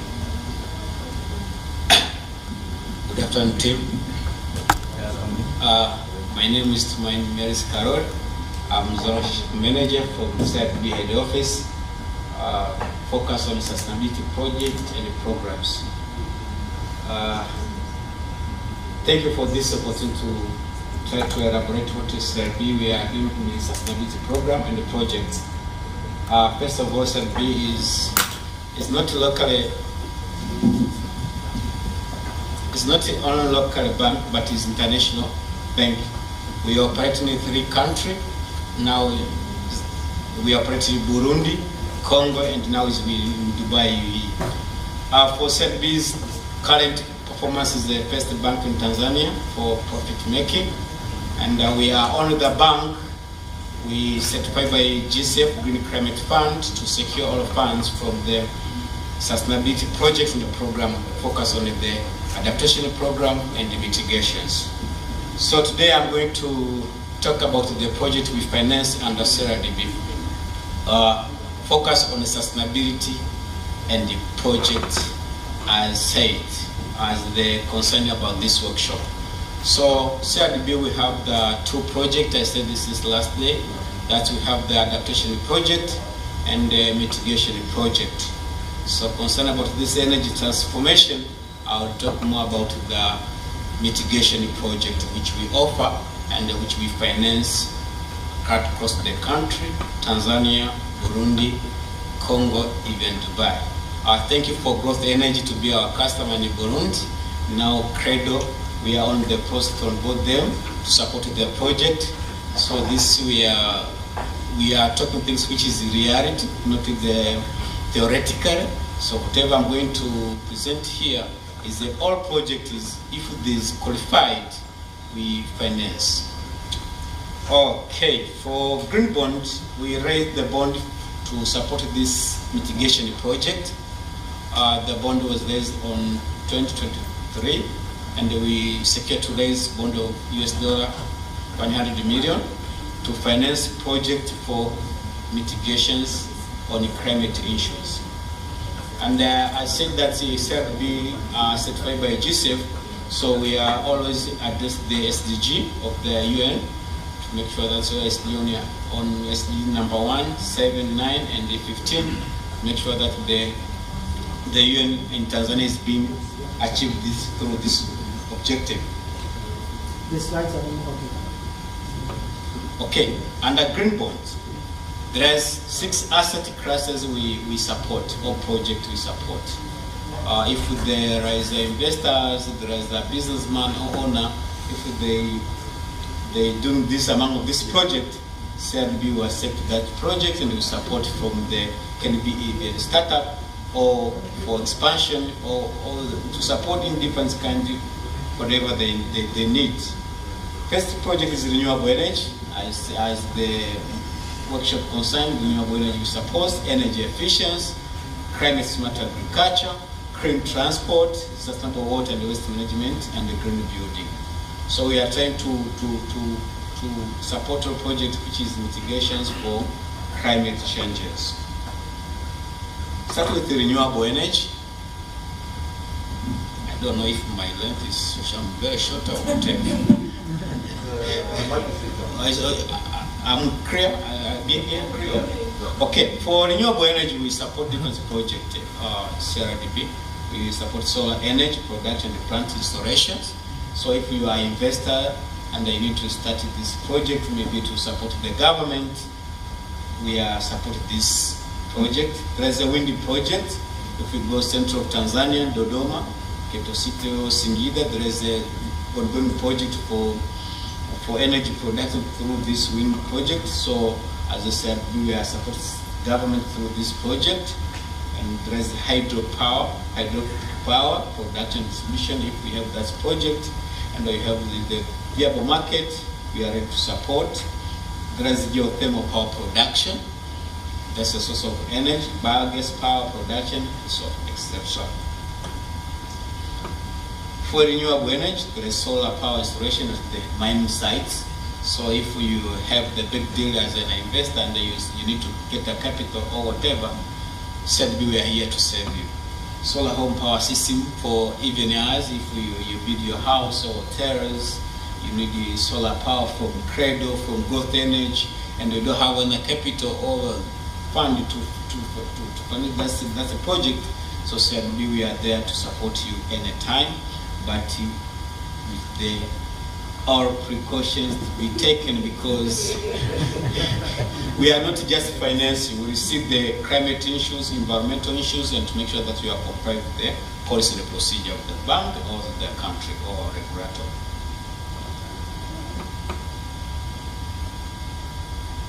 Okay, we are also supporting clean cooking at the national ambitions of Tanzania. That we are supposed to cut off this, to have the clean cooking campaign. I said yesterday, Mr. Muyungi said that he's the permanent secretary for the clean energy. And if we do that, Mr. Muyungi will support us to secure GCF certifications or to be certified by GCF. So Dr. Muyungi was among the team assist the bank to secure this certification. So that's why after the speech I got him to give her to say that thank you, to secure my job or my bank also. Yeah. Oh, there is energy efficiency. In spite of there is a renewable energy, but we support the project with the energy efficiency. The cycling business. If you need to start a plant or a factory for the cycling business, biogas generations, purchasing low energy saving from Cradle. If you think that Cradle can be your supply and they don't have the capital to secure, that's a low energy saving a home appliances, whatever. So certainly there is a window to support the supply of energy saving equipment, etc.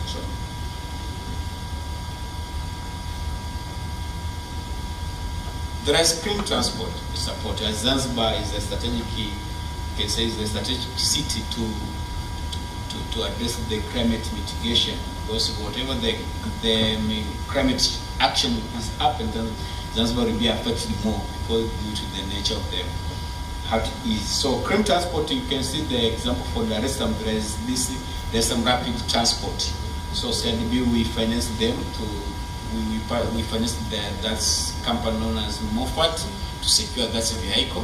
So as a part of the mitigation for the climate changes. So if we have a project for clean transport, you need to start with the electric charging stations, assembling electrical vehicles, etc. upgrading of the electrical transport. So CRDB, we have that window to support this project. So if we were struggling to get the capital or any advice, you are welcome. There is water and waste management. This is another project we support for this from green bonds proceeds. So sustainable infrastructure, water, clean the water supply. We are supporting wastewater treatment, improving urban and rural drainage, and the other project we are going to related to the water and the waste management. There is green building. As I said, we partner with different international certifier company known as Edge, Read, Dream to support our customers to get certification for green building. So if it's a construction of hotel, for instance, Zanzibar, to establish the green hotel, green building as a hotel, apartment, positions. So we are financing through green bonds. Okay, this is about our asset class for Sierra we finance through green bond. So I can add something to this strategic project specifically for this sustainability project. There are many challenges in this project, specifically for viability of cash flow. Most of them, they are startup business. And most of commercial banks, they don't tend to finance this startup business. But for CRDB, we have the subsidiary known as CRDB Foundation. Whether we take a whole startup business there to get grants, some grants, soft grants and technical assistance from the team. After graduating from CRDB Foundation, now they are recommended to come to the stage of the commercial bank, which is CRDB. So that's the strategy of the bank, that for those startup business to go CRDB Foundation after all criteria has been stated, now there is viable cash flow and all documentation is there, now we can come to CRDB PLC. So what we are supposed to do as a commercial bank, which I can recommend, first of all, is to have the dedicated portfolio of the bank that to accept the risk of the startup business for strategic projects like this sustainability project or the program. Because for developing country like Tanzania, this is a new thing. And most of the bank, they intend to focus more on conventional lending, not strategic lending. So that's why you can see CRDB, I came from the unit which is dealing with the project and the program. That's why even my dressing is different with you, because I'm focusing more on the project and the program, which is mostly startup. So sustainability projects and program is you cannot skip as a commercial, because now the world is there. Now we are moving from traditional lending to the strategic lending, like the sustainability project. So on top of that CRDB was 1 month ago we won award for sustainability bank, which embraces sustainability and they support more projects with sustainability matters. So that's the short presentation from CRDB. But take this opportunity, zippers, if whatever you get the project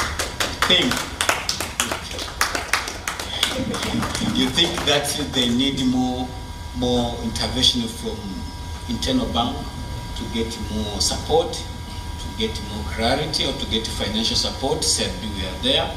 And good luck that CRDB through our unit, which is Sustainability Finance Unit. I came from Sustainability Finance Unit. There is different technician, different professionalism. If you come to the green building, if you get investors of hotel, they're starting to get that certification. There is engineering for this designing and guiding our investors about environmental issues, ENS, so we are there. So let us zipper use CRDB for Zanzibar to scrap their project and to embrace the sustainability project in the program. Thank you. Thank you very much. Thank you for that very clear presentation. The practical question I had was, when you are funding startups, do you also take security or not? Okay, it is according to our regulator, which is BOT, it depends. If it's an asset financing, we are not taking security. If it's a project, we take it. Maybe you have the investor have contract to supply maybe solar pump to the regulator maybe. So we finance it based on the contract. Yes. So if it's a cash secured, cash means that you need working capital and so on. We take the security. But if most of the investors, they don't have enough security to secure the amount they requested. So most of them, we are using a guarantee scheme like AGF, African Guarantee Funds, and there is local guarantee bank like Tanzania Agricultural Bank, TADB, and sometimes we give them based on the performance of contract. So whatever, maybe if it's deliverable issues, you deliver, then you pay something. So we are doing this different arrangement of the collateral arrangement. Do you take personal guarantees? Do you require a personal guarantee? It depends, because if with their company, maybe if the director has the collateral, which is ready to secure, to pledge for the company, we are taking. If the company they have enough collateral, also we can take. Okay. No, I'm just trying to work out whether you are able to do financing without personal guarantees, because that's the road that you would go down for proper project finance, right? You finance based on the cash flows rather than security and personal guarantees, but that's useful. All right. Thanks. Yeah, I mean, it's a really exciting work, and even I know there are other things in the sustainability financing space you didn't even get to mention that are innovative in Tanzania, like including arranging the water bond as well. So, but I'm wondering what's next. I mean, is there going to be a second iteration? Are you working on another issuance? You know, what's the future?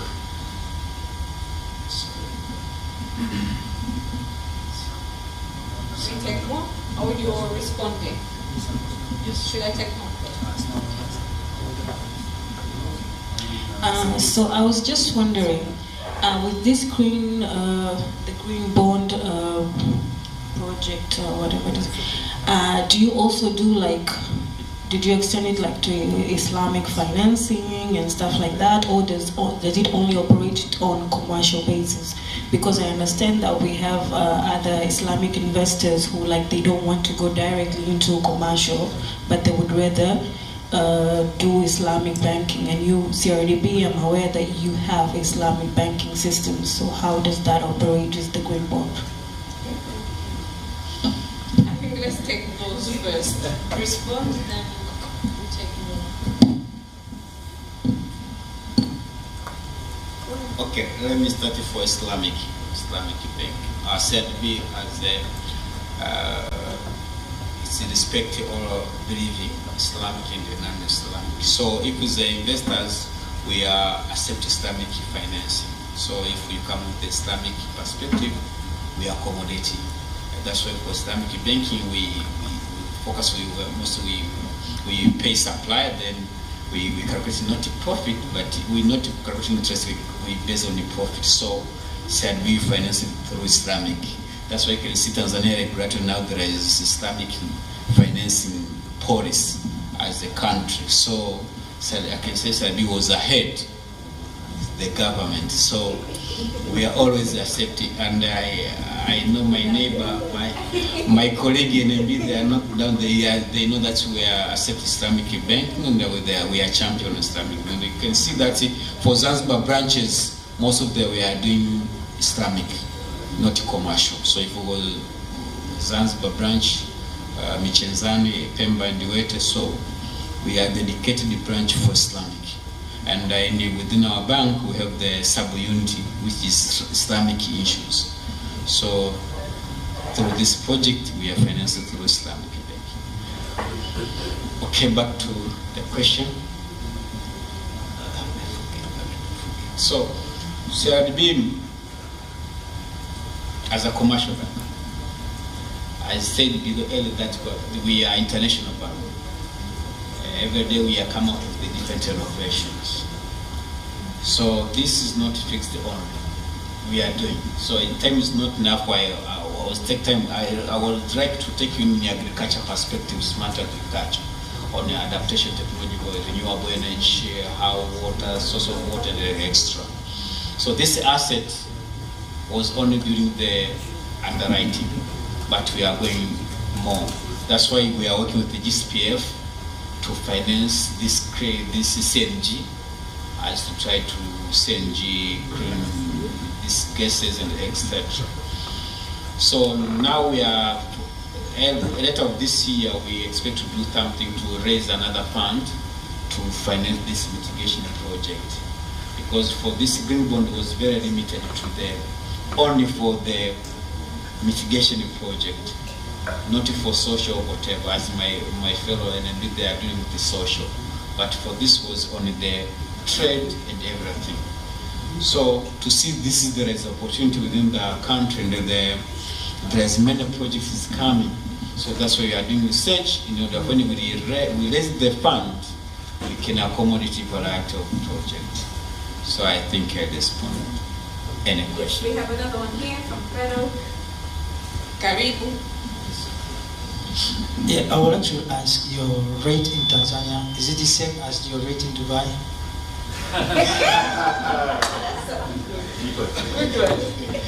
Okay.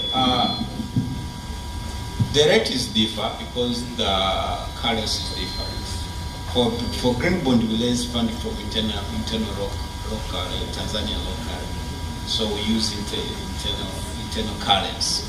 So whatever we go to buy, we receive there is the regulations and there is the calculation computing for making profit with the bank. That's why we are on the discussion with the growth energy. Growth energy, they take loan from CRDB Burundi. But if they come Tanzania, there is another procedures. But our interest is vary according to the currency. If we come with Tanzania shillings, obviously the interest will be high. But if we come with the dollar, US dollar, means that our pricing is very low. So if I have a rate right now in USD in Tanzania, and I want to transfer it to Dubai to apply the Dubai rate, how does that work? I think that's the technical issue we discuss, because the things can change according to the environment and how we are making the business. So is it possible to transfer my instrument from Tanzania to Dubai? What? Is it possible for me to transfer my instrument from CRDB Tanzania to CRDB Dubai? That's cash transfer or whatever? No, the instrument. The bank instrument. Can I transfer from CRDB Tanzania to CRDB Dubai? Because Dubai is a more competitive market, so the rate will be more profitable. I mean that maybe if I'm getting you say that if I'm starting the process maybe for facility application for instance in Tanzania, so we can transfer to Dubai. Yes, it is impossible because of the aggressions is different. The policy, whatever the Serbi is a group, and the Serbi PLC, all those subsidiaries they are using PLC procedure policy. But it is impossible because the regulation for maybe for renting for Tanzania and Dubai is different. Okay. So policy for Serbi renting in Dubai will follow the regulator of Dubai. But for policy for renting in Tanzania will follow for BOT. Oh, okay. Yeah. So I cannot go to Dubai and apply for an instrument there to do. Obviously, it is possible because this is obviously we are financed for another, but there is take time to make some due diligence and some arrangement from there. Yeah. Thank you. Now we know. It sounds like a song. Now we know. Is there anyone else who is like to share or comment on the presentation? Anyone else?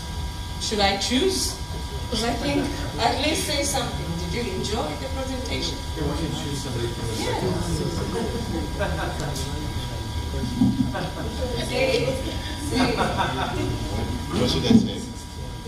How did you find the presentation for CIDB? Did you like it? Is there any question? Was useful for me.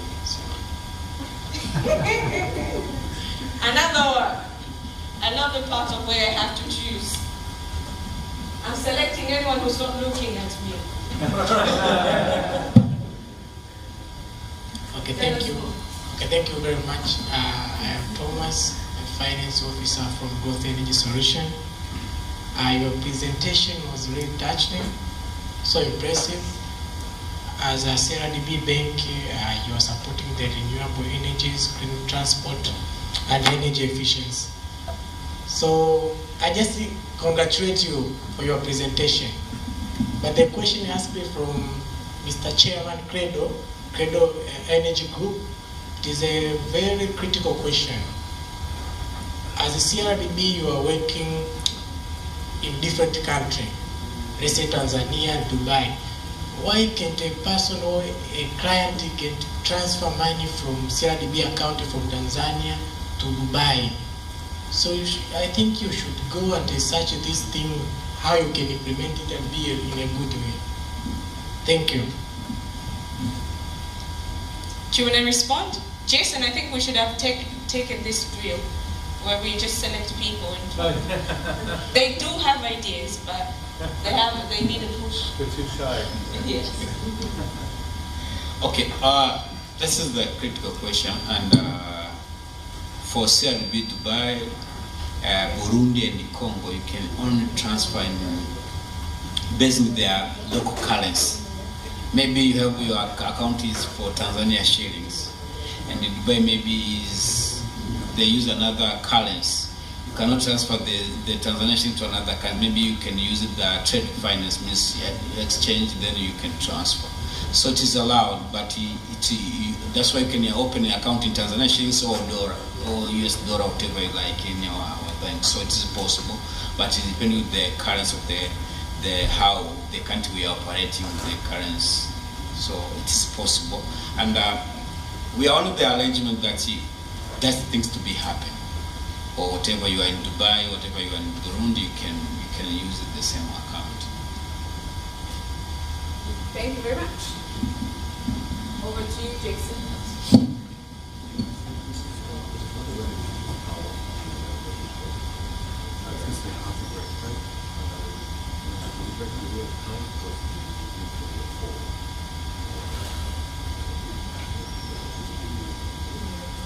Okay, then. So that's me. Maybe very brief one. All right, we're running a bit behind schedule, but I think you might want a coffee break. So we'll make it a short one, maybe about 5 or 10 minutes. So feel free to get stuff and have the coffee break. We'll come back another, let's say 10 minutes, all right? And then we have another fun part. We'll be talking about how to present and pitch projects and opportunities. And then we'll have a wrap up for the session. So please come back in 10 minutes. Thanks.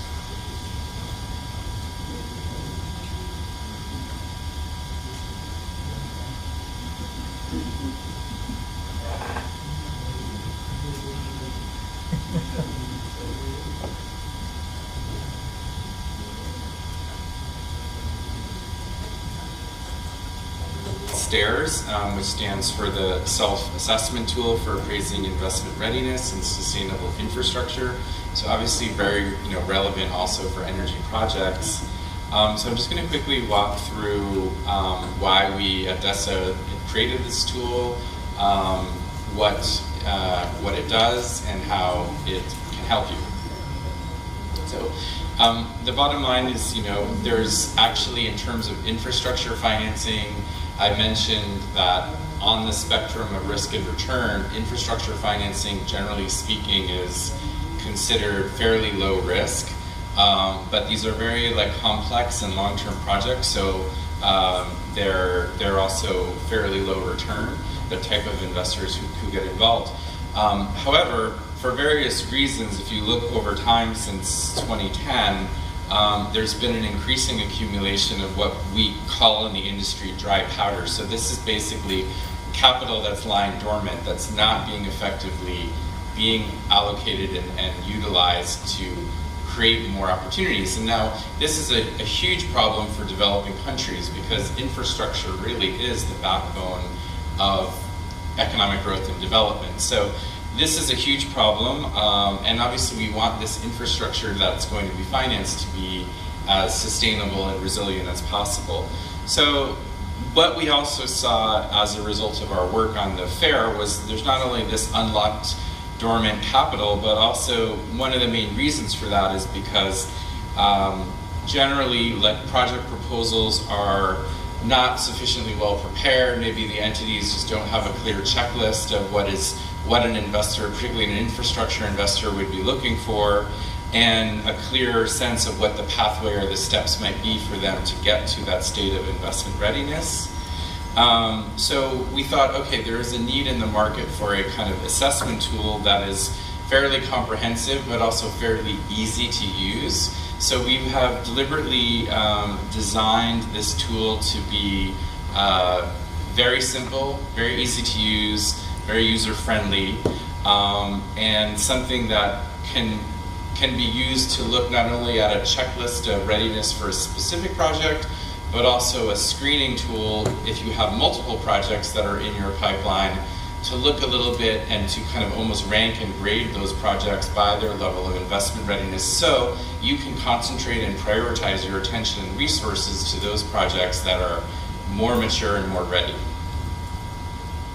So in terms of the overall framework, the methodological framework, we have 3 pillars of the assessment. The first, and by far the biggest in terms of the scope of questions, has to do with general issues around feasibility, the design, the technical and technological issues, and procurement issues as well. All of the kind of core things that an entity would look for in terms of just generally how mature and ready a project is to go to the market. The second aspect is looking at the alignment and contributions on the SDG agenda. And the third is the management, the management quality, or the quality of the management team, which we've said is incredibly important, and the track record. And the track record actually also includes one indicator that is a default indicator set by the World Bank. It's based on an infrastructure investment readiness index that the bank has based on surveys that they do. So that's a default rate per jurisdiction, and that's factored into the scoring.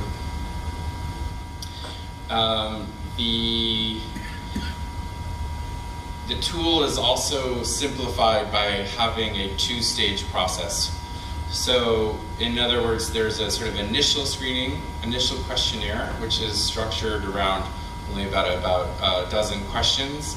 And if a project doesn't meet a minimum threshold score, then it doesn't need to go through the entire questionnaire.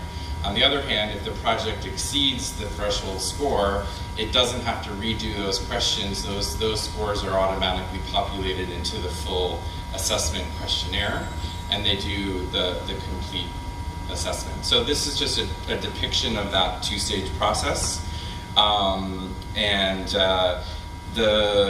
What's important to note is after the second stage, where you've done the full stage assessment based on the questionnaire, there's a weighted scoring system, and that will determine their score. Everything is normalized on a 1 to 5 score. And there is an interpretation of the results. So you can see based on what we would call a gap analysis between what the optimal or the perfect score sort of is and what you actually have scored yourself on the question. And again, this is a self-assessment tool. So you are the ones who are making the scoring based on the guiding questions. And based on that gap analysis, we have the algorithm to help prioritize the most important and significant areas to work on to get your project even more investment ready, and include some resources that you can refer to improve that. And I'm going to, just before handing it over to my colleague Nicolo, I'm going to just show that this is the weighting of the different criteria, which is also useful to see a little bit like how we have thought of the relative significance of these different areas. So as I said, the most important pillar overall is project preparedness, and there are these different aspects, 4 or 5 different factors underneath that, which are each weighted equally at 12%. And then we have a quarter of the score that's relating to the impact, the SDG alignment, and the preparedness of projects to demonstrate the impact and SDG alignment, and then 15% for management track record. You can also customize the weighting in the tool. So this is a default rate that UNDESA has suggested, but depending on the context or which investor, like for example, if you're trying to pitch your project to a boutique impact investor that's putting a lot more emphasis on that, you can also change these weights. So maybe I'll turn over to my colleague to finish on the interpretation and how we've been piloting it. Sure, thanks, Glenn. I can see the slides right now. Sorry, we were on the interpretation of results. Everything into a final score, again between 1 and 5. That final score maps to 5 clear stages of readiness, starting from ideation, which is the lowest level, moving through mapping and development, then refinement, and finally presentation ready, which reflects a very, very high level of preparedness. one public resource. So basically each question is answered on a sliding scale, and the tool automatically calculates scores and displays them on a dashboard. A key operational point is that the tool stairs is meant to be used per project. So if a unit has 10 projects, it is run 10 times. So the unit can compare scores and generate a relative ranking while still applying additional strategic judgment. A useful feature here is the help icon next to each question that provides clarification of what the questions means and how to interpret response options. And the left navigation also tracks progress through the assessment. This slide illustrates the output, the report output. The report provides the overall score, plus a breakdown by pillar and subfactor. Visually, it contrasts the project score against the maximum score, making it easy to see which areas are holding the project back.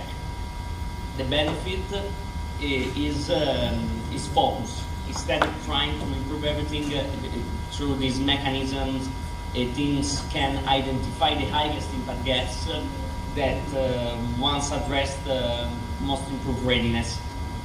Next, please.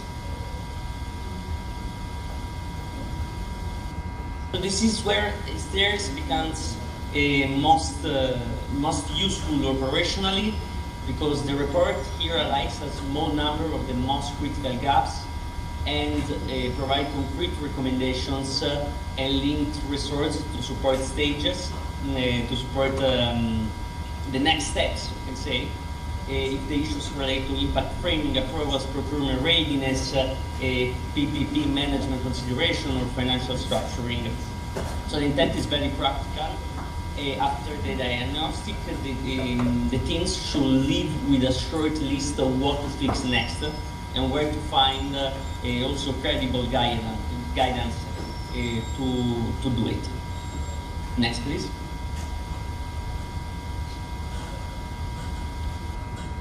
So here, as we were saying before in the day, this slide illustrates how we work with countries and projects at very different levels of readiness, and we help those countries move to the next stage, to the next step of readiness. So we have 3 buckets: ideation, development, and presentation ready.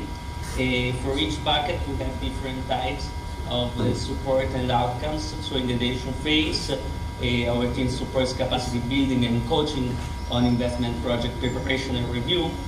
So we have to raise visibility. In the development phase, we try to enhance investment readiness actually through the stairs tools, the stairs tool, sorry.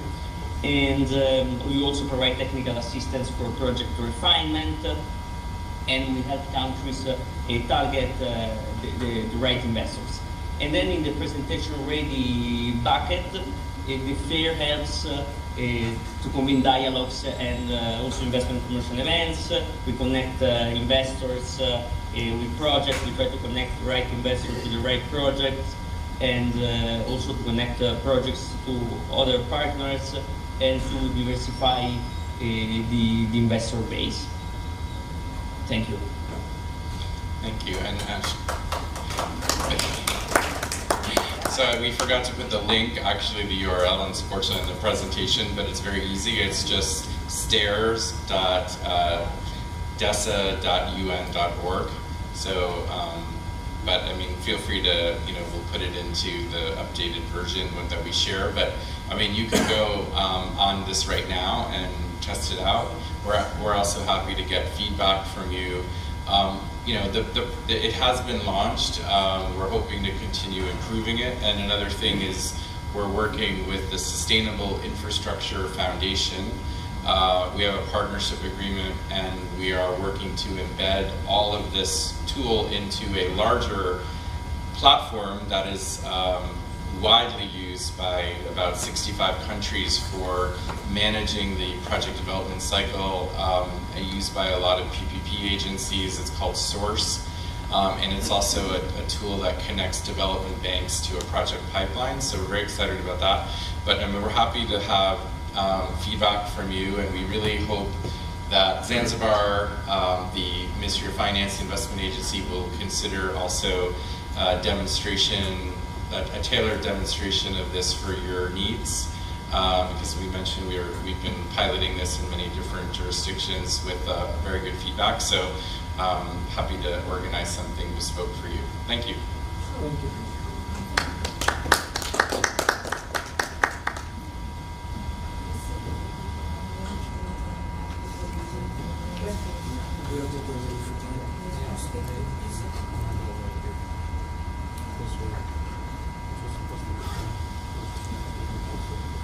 All right, we've come to the conclusion of this training, so we have some reflections as we wrap up.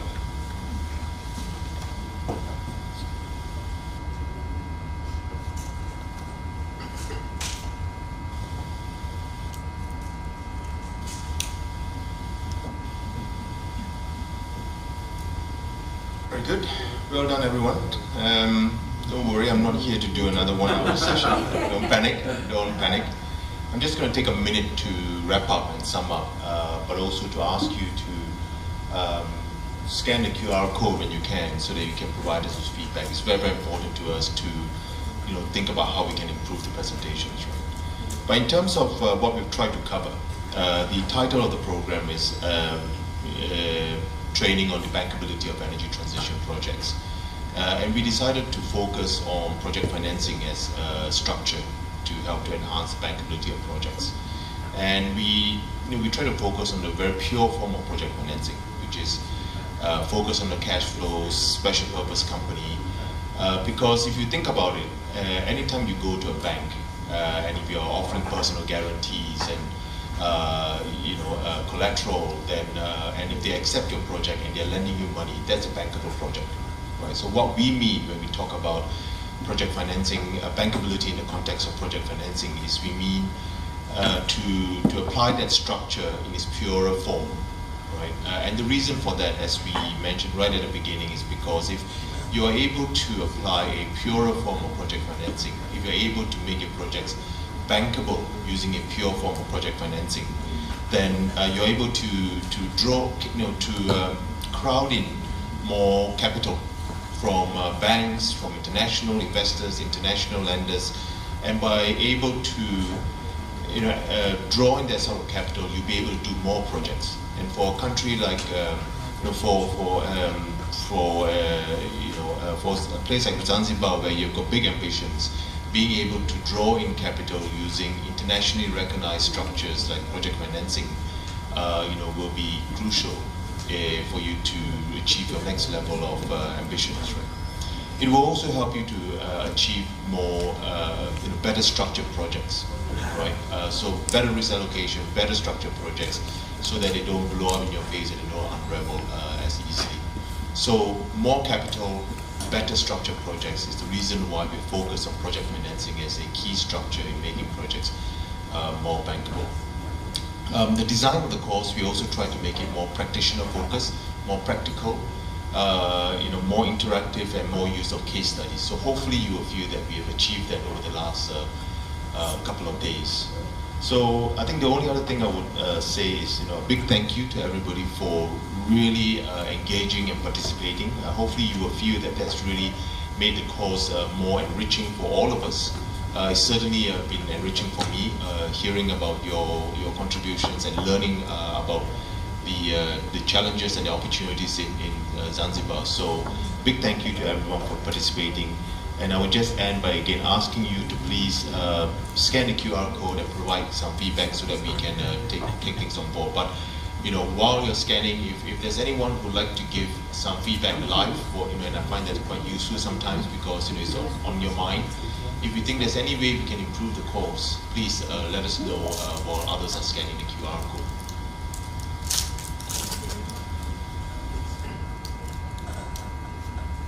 Any thoughts, any feedback that you want to give live? Any way to improve the course?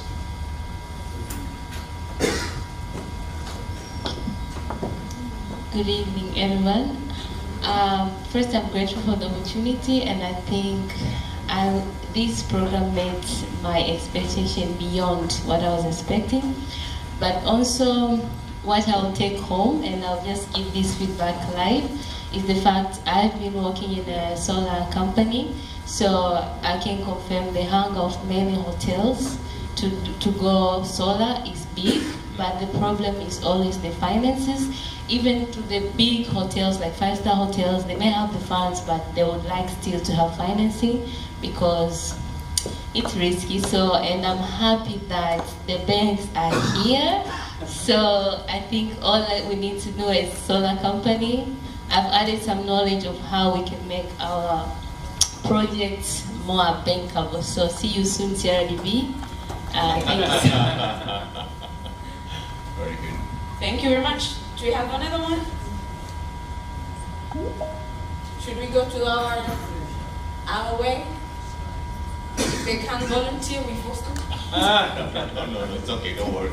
No, Does anyone need more time completing the questionnaire? Just raise your hands if you need more time. Anyone? I think they're good. I should also mention that in the slide that you received from us, towards the end, just after Glenn's section on pitching and presentation, there is a template that you can use for pitching and presenting projects if you want. I didn't go through that because we didn't have as much time, but it's a template you can apply if you are making any presentations in the future as a guide.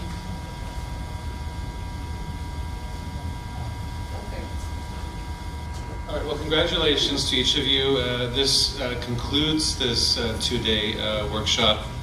And, we've really covered a lot. We didn't, we could have done this down, we could have had it be very high level, but we chose to cover a lot of technical material because really you need to consider these aspects as you prepare projects for them to be successful. So as they meet the criteria of investors and lenders, and that they factor the risks, and that you look at different partners such as development finance institutions to assist in these projects.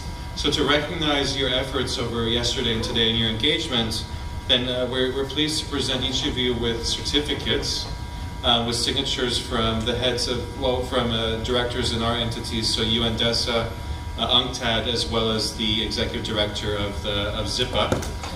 And so we'll be pleased to go ahead and distribute those. So if I know some of you had to leave with the executive director, so we'll distribute them to him later, but I can read your names out, and you're welcome to come up here. Farida, do you want to hand them out, or I can read the names when they come up? Let me just... Glenn will be good. Sure, yeah. Just a second.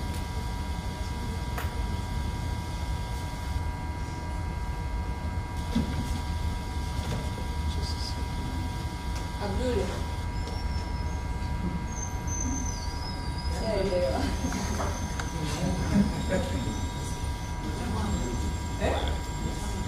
All right, so first I have Credo Amuzuric.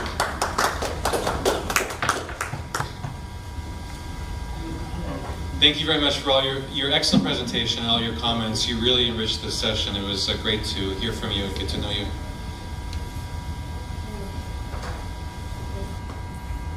Alex, do you want to be on the front? No. Do you want to be up here? Okay. Sharifa Abdallah. Okay, Matthew Mandara. Sharif has come. Oh, okay, sorry.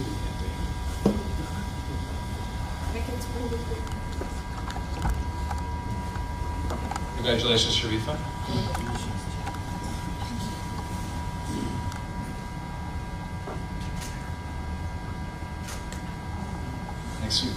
Next we have Matthew Mandara.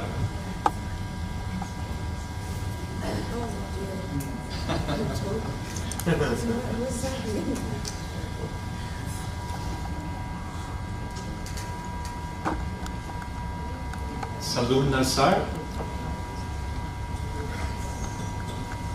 Salum Nassar. Salum Nasrus. Thanks for sharing your perspective. Proud VNMP. Yes.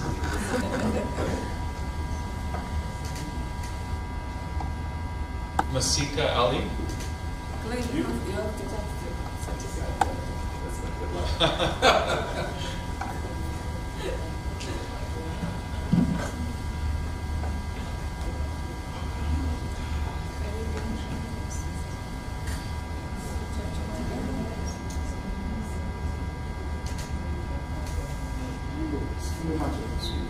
Abu Bakar Idi. Okay. Salum Ali.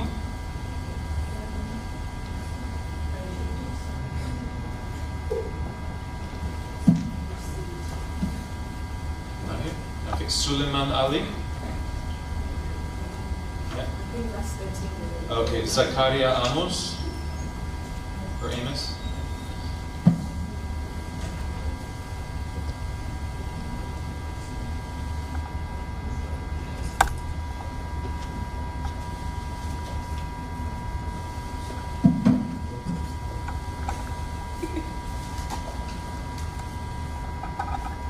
Aklam Abdallah.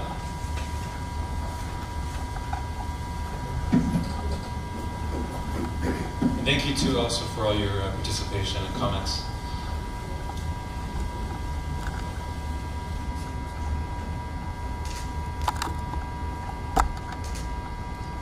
I don't know if anyone saw Farida Mohammed.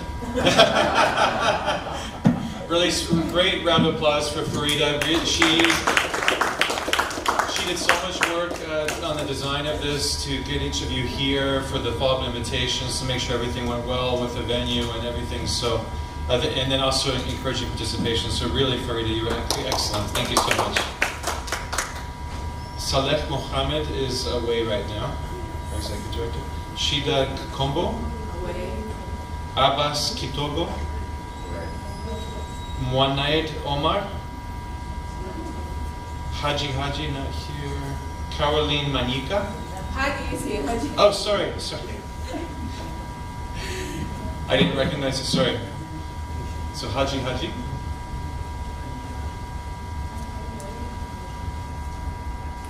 And thank you also for your excellent contributions.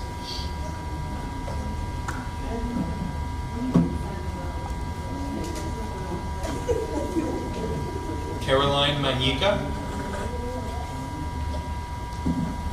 Thank you very much, Caroline, for all your feedback, comments, and questions.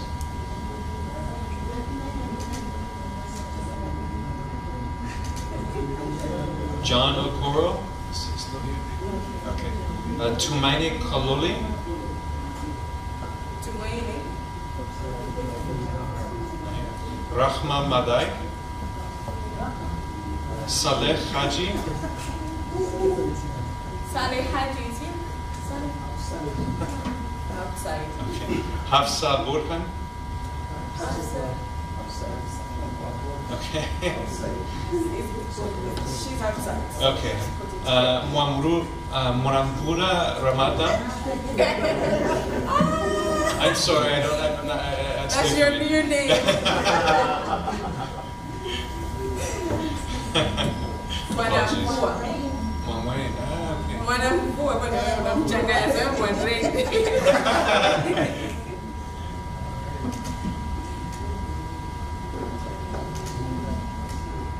Thank you very much. Said Sood. Said Sood. Outside. Hamza Ali. Rashid Salim. Rashid Salim. Thabit Madai. Thabit.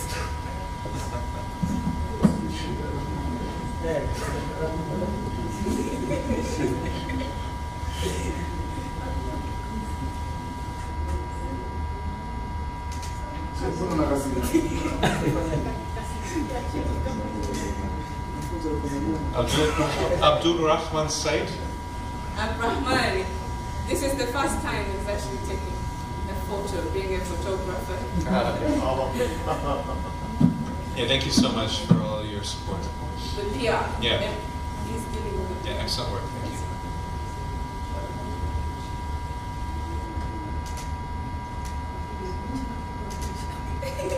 Fatma Suleiman.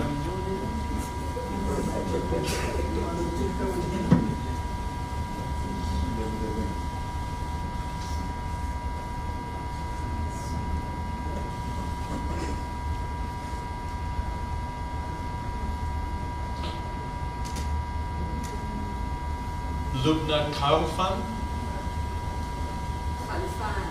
Khalfan, sorry.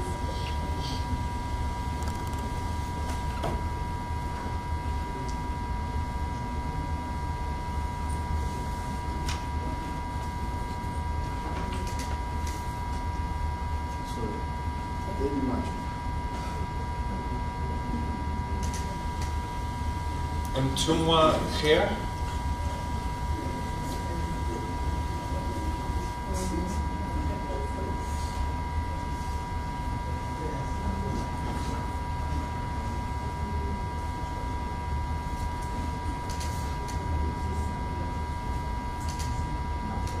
Nasar Suleiman.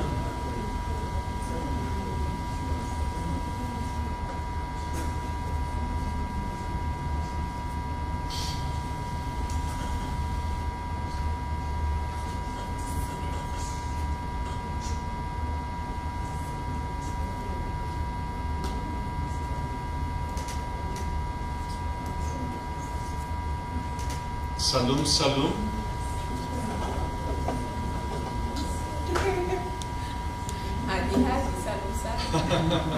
The issue was using surname in Zanzibar, normally the first son take big run.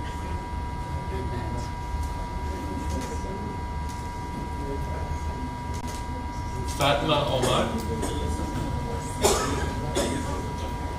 Fatma Omar. Missin Ramadan. Salim Mebegu. Or Mebegu. Salim Begu. Haji Khamis. We have an MD coming. Salim, Mr. Salim. Ah, okay.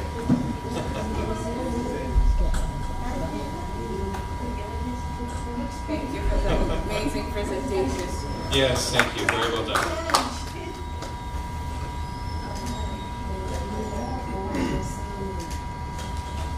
Haji Khamis. Didas Khalfan or Khalfan. Rashid Muku.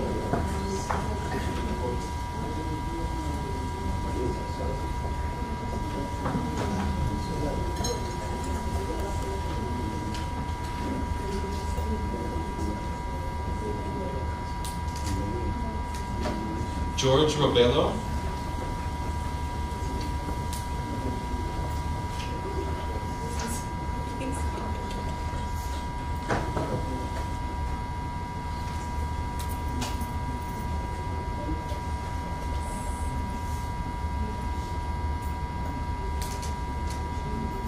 Manjar Ramadan.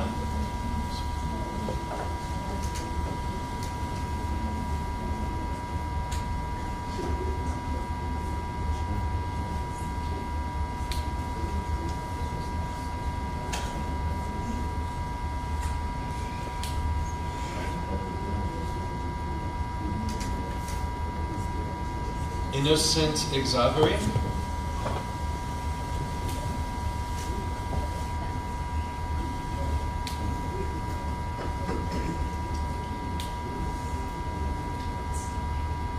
Are the Credo team, right?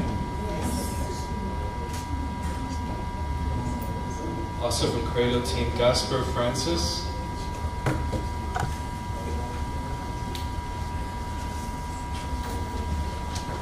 Thank you very much, Gasper, for all your support.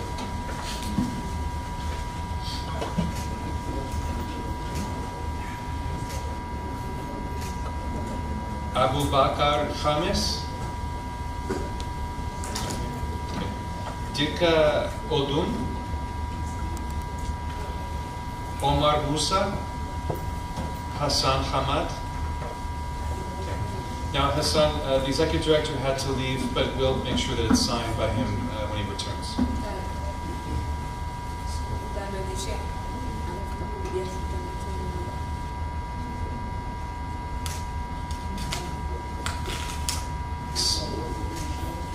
Salum Haji. Yeah, for these last ones, they'll be signed shortly.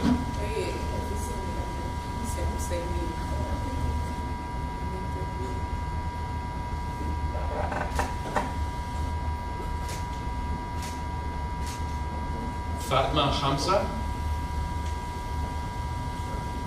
Saeed Abdallah,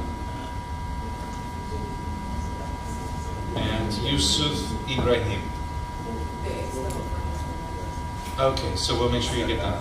So congratulations to each of you. A warm applause. Okay, let's do a group photo so you can take your certificates outside. Let's do a photo with everybody with their certificates outside, and that'll be the conclusion for this workshop. Thank you. So we'll just go just outside like we did the group photo yesterday.